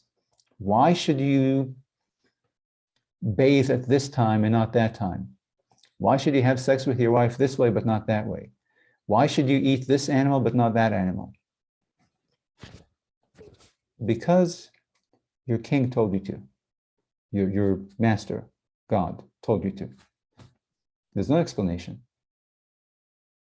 Other than you ought to obey. Exactly. I'm your kind of like what Tal said that she tells her children. Okay, because I'm the parent because I said so. Okay. Now I'm assuming. Okay, so the explanation is the authority. I'm here and you're here, and therefore you should obey. I assume that if you ask God, there's a justice to it as well. Not that you, puny human, can understand, but there's a justice to it. That look, even again, going back to children and parents, beyond the fact of the structure of the family, where the parents are here and the children are here, there's also if you choose to discuss hierarchy in terms of in moral terms, there's a justice to it. You can make an argument that blind obedience to authority is just if that higher being, higher status person is a just and good caretaker of the inferior creature. But it would have to be, so if I can't understand the good and just, I can only understand it in human terms, then it's always going to be a mystery if it's not in human terms. Yeah, it's a mystery. But again, look. So that I have to have like a faith that whatever the divine thing that I can't understand doesn't look like my injustice. And even if it does look like the way I understand injustice, to have faith that it's better.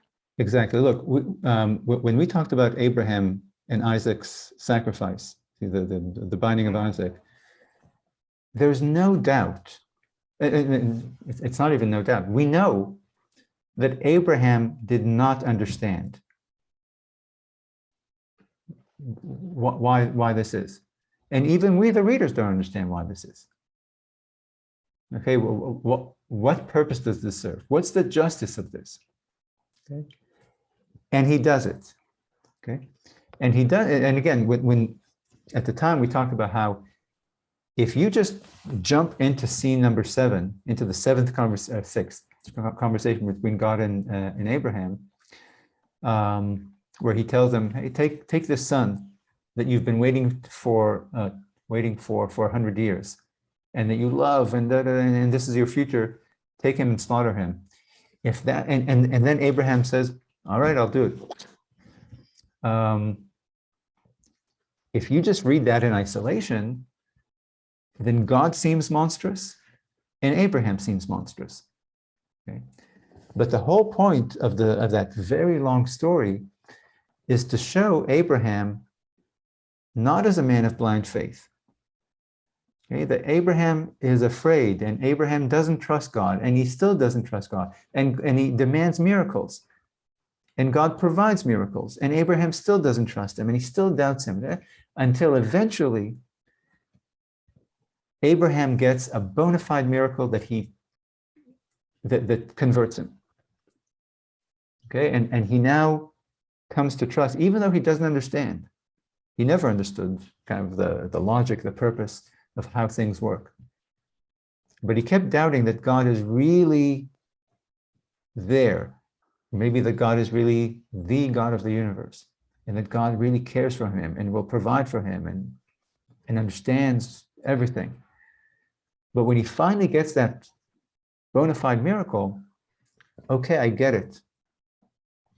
You are the real God, and you care for me, and you know what's better for me, better than I know. And I trust you more than I trust myself, because of that progression of doubt and miracle and more doubt and more miracle and more da-da-da-da. And so at that point, when God tells him, do this, and this is why Abraham is celebrated as a man of faith more than any other, not because he didn't doubt. He doubted all the time, and he demanded miracles from God.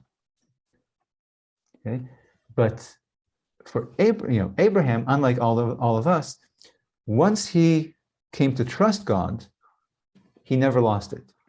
And therefore, when God told him to do something that makes completely no sense at all, in fact, seems to contradict God's own promise, Abraham has already come to trust God more than he trusts himself.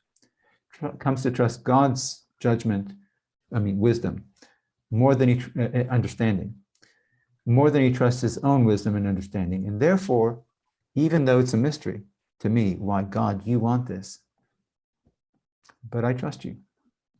Okay, so I think I think you're right that in the end, what God is saying here, you'll never be able to understand.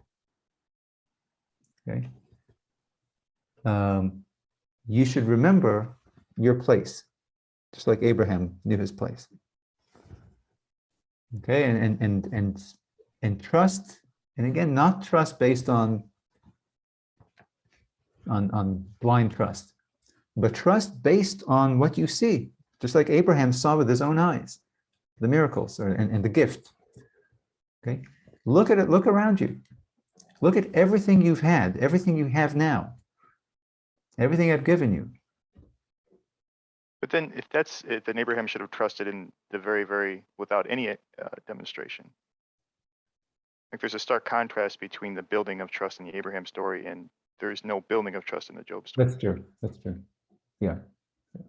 Job seems to have that blind faith as opposed to Abraham. And even Abraham, when he was in Terah, he was promised a quid pro quo that his right. Seed would be as numerous as the Yeah. stars in the heavens. Yeah.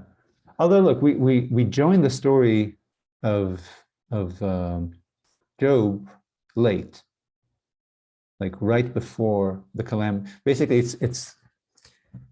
I didn't think of this, but the story of Job, we kind of plop ourselves into right if we analogize it to Abraham, we come to the Job story right before the binding of Isaac.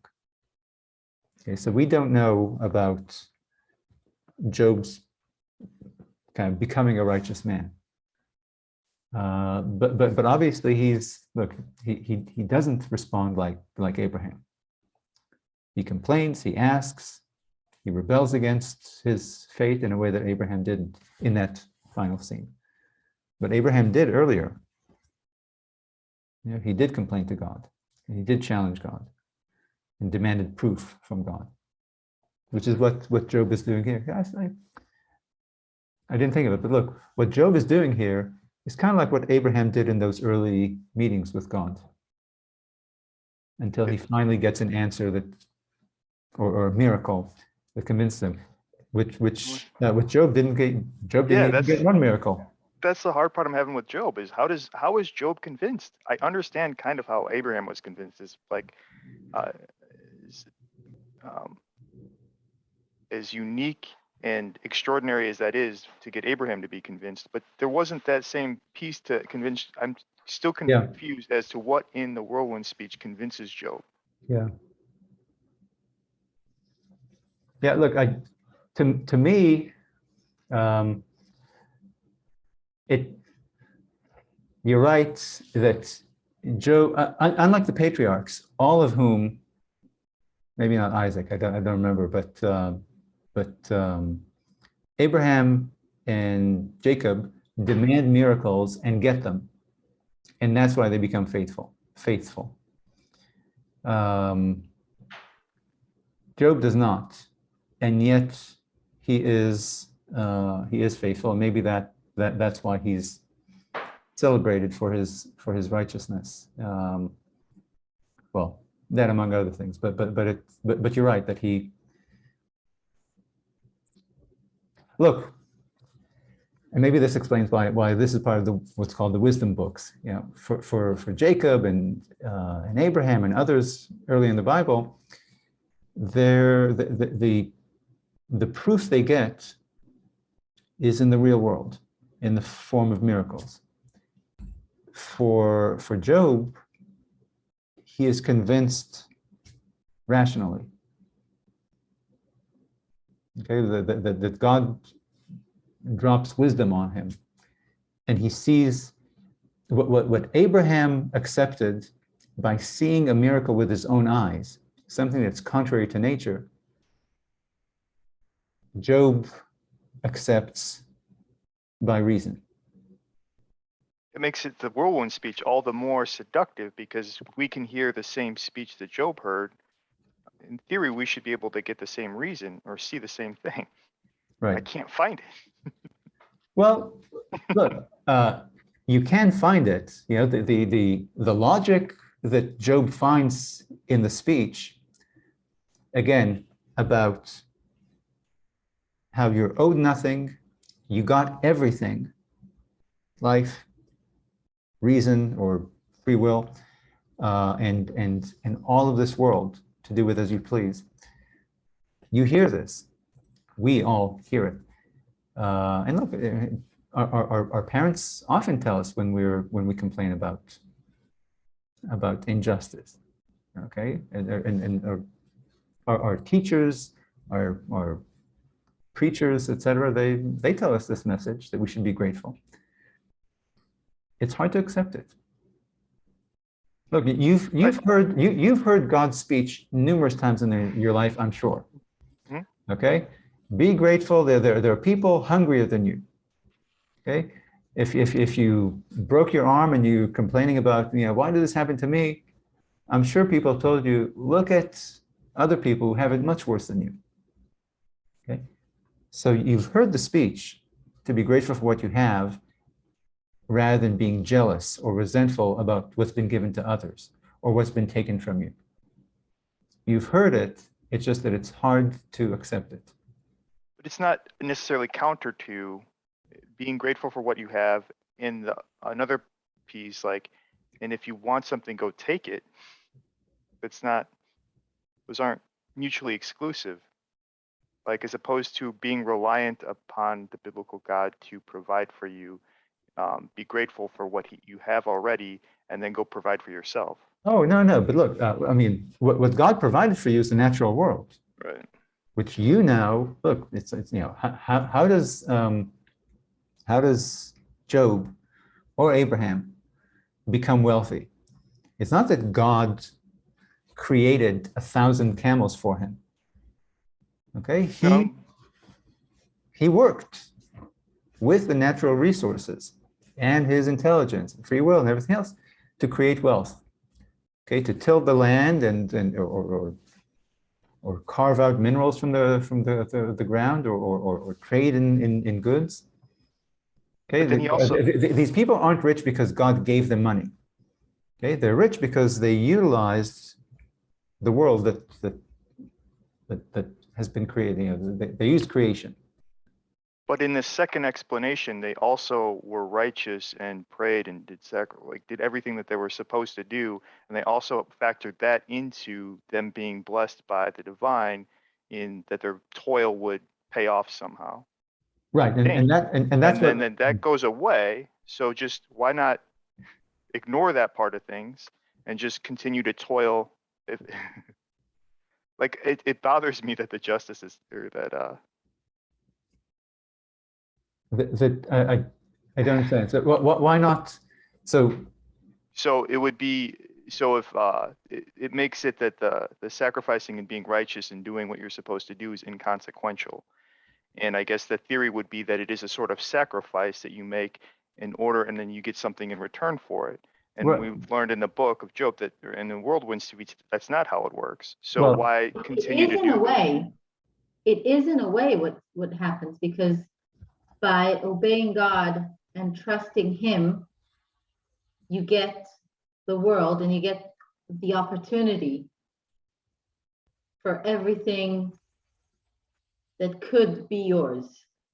And Yeah, then it's up to you and to, you know, life to help you along. But by obeying God, you get everything that's around you. no, So it is in a way.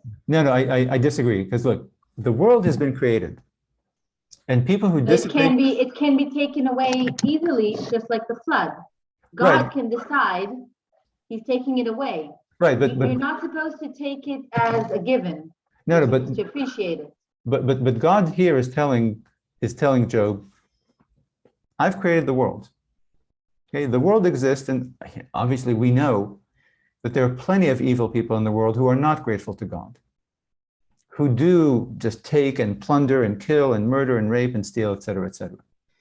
Okay, and again, that's part of human nature. That's part of free will. That's part of reason. Okay, that some people use their free will this way and other people use it this way.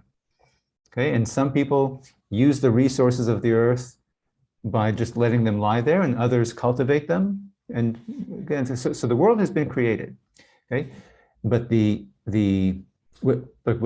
what I or well, I as the interlocutor for God here, kind of latch onto is what you said, that it's inconsequential whether you're grateful or not. Okay, that is true if you are trapped in the rewards doctrine, like like Job's friends are, and like all of us medieval and modern people are. Okay, we have a reward doctrine that if you're good, you'll be punished. If you're good, you'll be rewarded definitely in the next world, and maybe even in this world. And if you're bad, you'll be punished definitely in the next world, and maybe even in this world. Okay, but again, in this book, in other books of the Bible, they have a reward doctrine. In this book, the Bible tells us with God's own words that is not the case. There's definitely no afterlife. And even in this world, there's no reward doctrine. Okay? But the gratitude is not inconsequential. Okay? Because look, in the reward doctrine, what you're saying about something being consequential, if I obey God, if I express gratitude to God, if I celebrate God, then God owes me a reward. Then I am owed something. And the whole point. You're not truly believing because you're doing it just for the reward. So it's not true belief. Well, it's a belief in him and a belief in his power, but it sees the relationship as contractual, as mutual, as a set of mutual obligations. I do this for you, now you do this for me. I owe you service, and you then owe me a reward. Okay? And what God is saying here is that we're not partners. We don't have this kind of relationship. I am your master. I mean, this is what God said, throughout the book, throughout the Bible. Oh, Abraham, there was an exchange, or at least there was a promise of it. The covenant was not one-sided. Yes.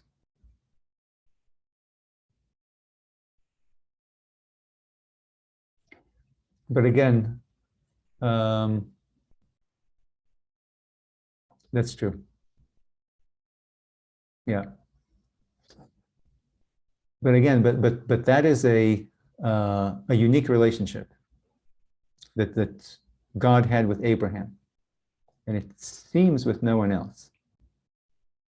Yeah, because look, if you think of the Israelites, first of all, there's no, there's a demand by God.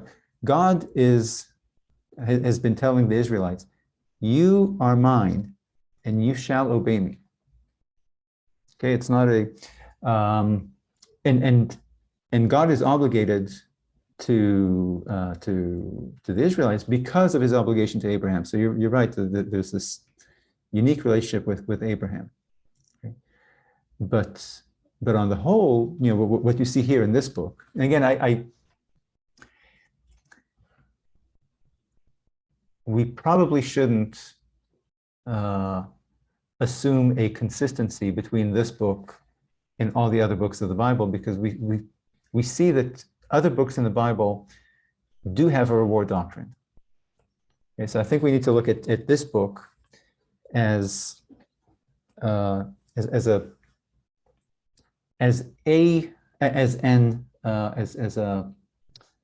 answer to the problem of injustice. Okay, and there are other books that give different answers. Okay. To my mind, the story of Cain is a similar discussion with a similar answer. But again, if you read the prophets, you'll see a different explanation about injustice. But to your point about whether the gratitude is consequential or not, the gratitude is consequential in the sense of, look, if you're not feeling gratitude, the consequence is that you are confused about your role in the world, your position in the world. Okay, maybe it doesn't have consequences in terms of reward and punishment in the afterlife or reward and punishment in this life. This is why there are evil people who prosper and the good people who don't prosper. Okay. But whether you prosper or don't prosper, the good person who feels gratitude and knows his relationship with God or with the world or in society, sees the world correctly, knows his real place. He has true understanding. Whereas the person who doesn't, so the consequence is kind of like, in a different context, saying that that virtue is its own reward. Okay, so the concept with the gratitude to God and the sincere lack of complaining against God for your misfortunes is consequential in the sense that you now understand the world as it is. Okay, and that's I don't want to even say reward because it's but it's consequential. Okay, and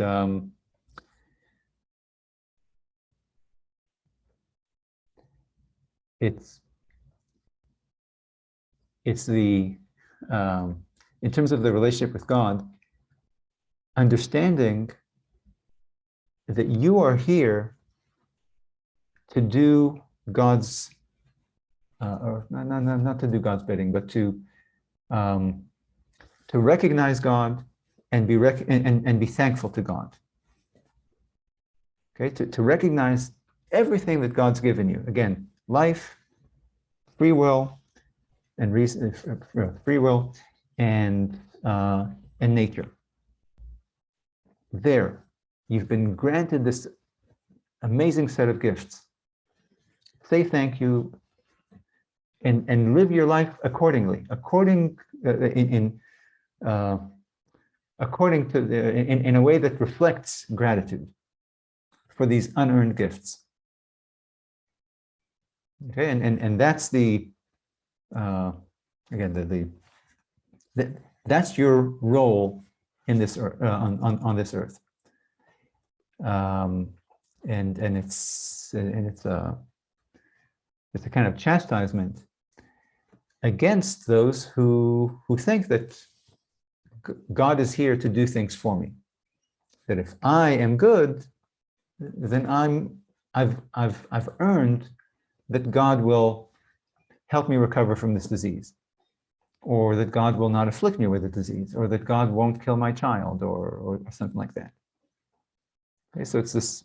You could look any religion, certainly monotheistic religions, have this danger of thinking that, again, that God and I are in a reciprocal relationship.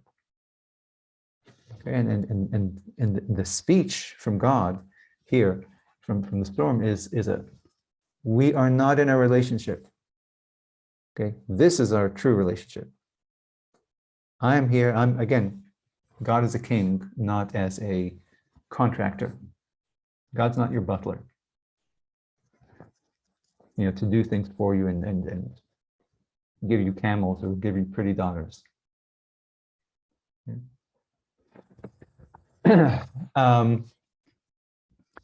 So since we're now done with our readings in the Bible, in discussions, I want to finish by kind of telling you that the past 100 years have been terrible for this book. Up till, I'd say, the 1920s or 30s or so, 40s, up till the 1940s, up to the early 20th century, every Jew read the Bible and knew these characters and used biblical turns of phrase in casual conversation. Okay? And this is true also of non-Jews in America. Okay? The Hebrew Bible used to be an American book. Okay? The Bible was the most widely owned and most widely read book in America. It was, Americans used the Bible, the Old Testament, as their bedtime stories, their reading lessons. It was a book for entertainment, and obviously a book for religious and moral instruction, and a book of general education about the world, including education about human nature and human psychology and political science and the natural world. Okay, so these people, again, Jews through the ages and Americans up until the early 20th century, they really knew these people, these characters in the Bible. They knew their life stories and they knew their characters. And these Old Testament peoples, again, Jews from antiquity to the 20th century, and Americans from colonial times to the 20th century, absorbed four truths, or four sets of knowledge, of maxims about the world that they absorbed from this book. First is that God is the arbiter of what's right and wrong, and human beings must follow biblical morality, even what they cannot understand. To your point about Abraham or Job. Okay, so that God's instruction or instructions, his commands, are not subject to human reason. Okay. The second is that God judges human behavior, and people are therefore morally accountable for God or to God for their behavior. Third is that people are not animals.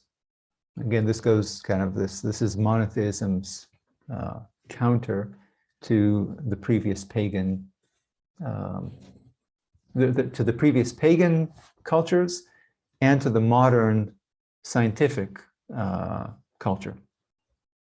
Okay, that humans are not animals.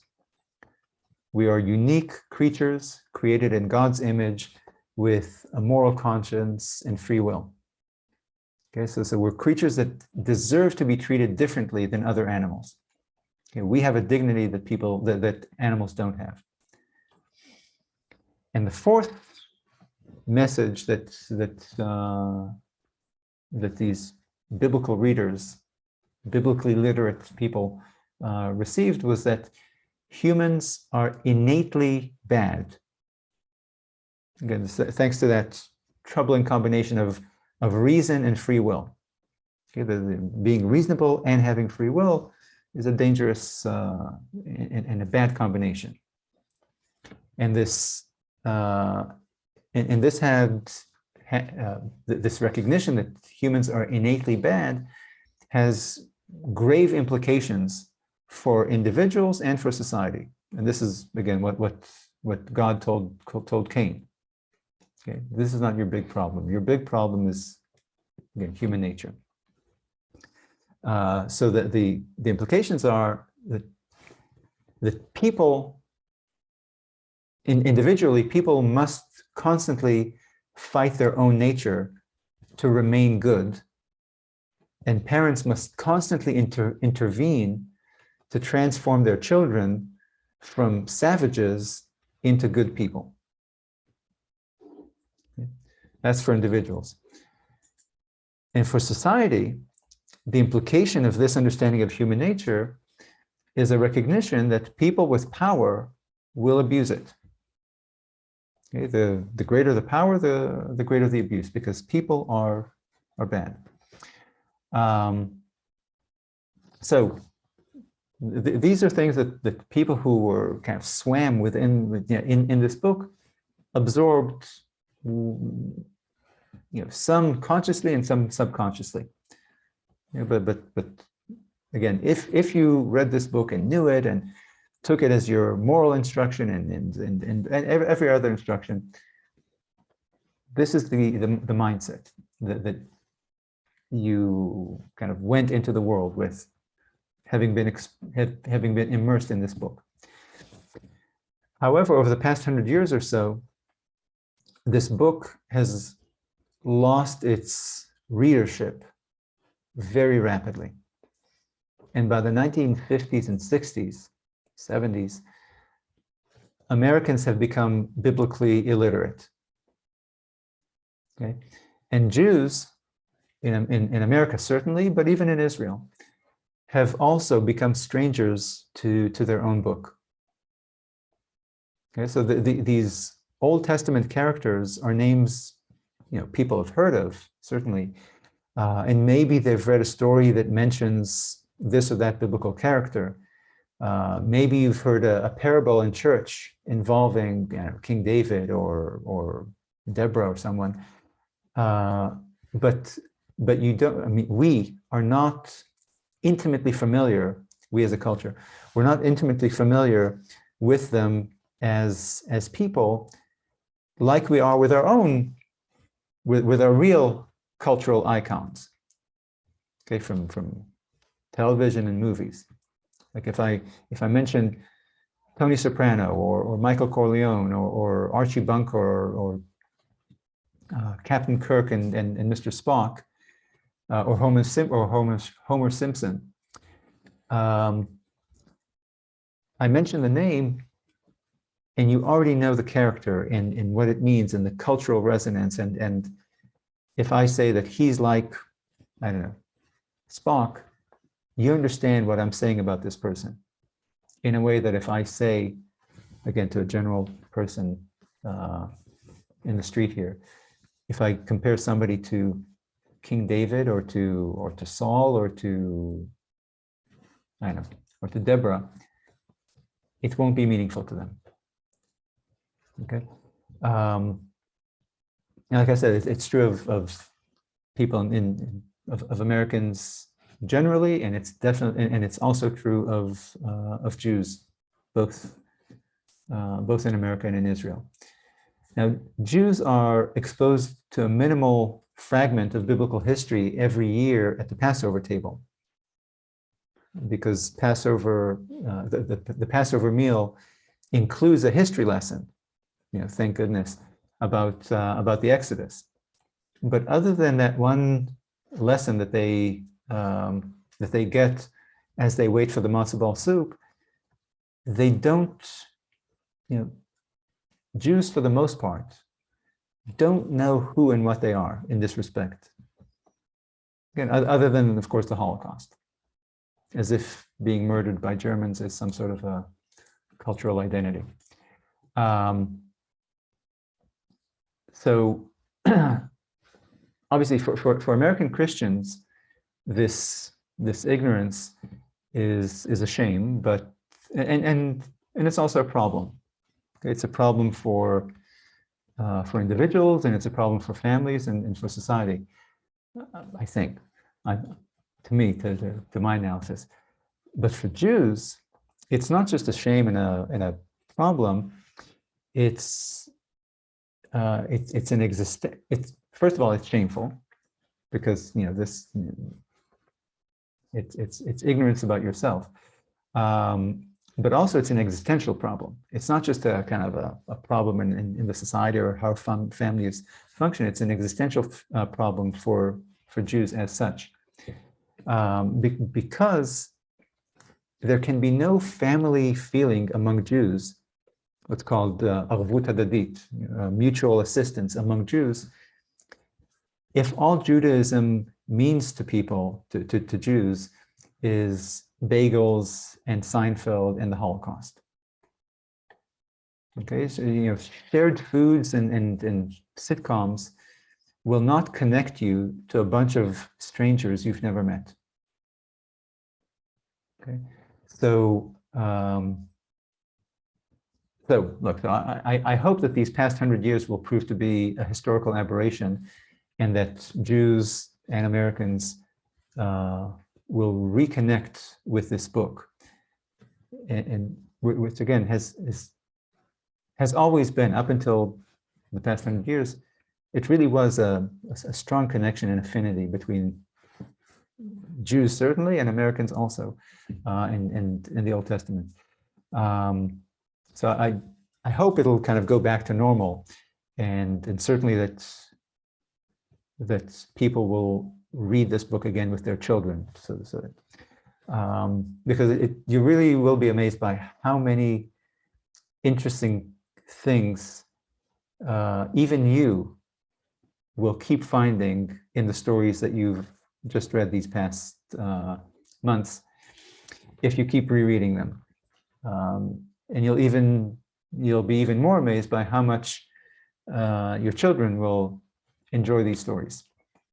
They even enjoy the archaic language of the story because they have a parent that is there to explain to them, words they don't understand. But my point is not this. My point is that there's no reason for us to have lost touch with this book, because the Old Testament is not like other religious texts. It's not a boring, high-minded, and kind of moralizing lecture. It's not a hectoring book. It's a series of short and cool adventure stories with cool characters and a lot of action and many hooks for discussing things that really do matter to children, like loyalty and courage and fear, and right and wrong, obviously, and anger and violence and punishment and mercy and family relationships. Okay? Children are obsessed with again, with family. And I'm thinking specifically of the books that we've read. Again, the Torah, Joshua, Judges, Samuel, and Ruth, not Job. You know, reading these books with children, I'm not hectoring you. I'm kind of talking about how I hope that just like this book was good entertainment for hundreds of years or thousands of years for children in the past, there's no reason that it shouldn't be good entertainment for children moving forward. Okay, because reading these books, these storybooks that we've read these past months with children is simply a good way to entertain them, and also a good way to elevate their language skills and a good way to build their relationship with their parents, and just do all the things that parents want to do with entertainment. Okay, and in the process, it'll also have the fringe benefit of saving them from being ignoramuses. Okay, because the Bible is a foundational part of our civilization for the past, again, 2,000-3,000 years. And yet for the past 3 or 4 generations, we've brought up kids who are, again, strangers to their own civilization. Okay, so it's just not good for them, and it's definitely not good for our civilization. So but the one thing I'd urge you to do, if you do keep reading or rereading, is really to read the stories whole, rather than to chop them up into bite-sized units like we do in our synagogues and churches and universities. Okay, reading 1 chapter per week or 1 snippet per week. What I tried to do these past months is to have us read this book as the Bible's author guides us to read it, and as its original readers read or heard it. Okay, they took in each story whole as a united and unitary literary unit, but by doing that here, I hope we were able to understand how the Bible's original, or to try to understand how the Bible's original audience understood this book and the characters in it, and especially the most inscrutable character in the book, and that is the God character. Okay, the character we are most likely to misunderstand if we don't read the book the way the author wrote the book. So, okay, so thank you for meeting with me every week for the past weeks, and I hope that if you do keep reading, that you won't simply trust biblical commentators and rabbis and biblical criticism scholars to explain the text to you. It's like you have eyes and ear and well, not ears, but you have eyes and brains. You know how to read. Especially now that I hope you've developed some respect for the biblical author's literary skills and thoughtfulness.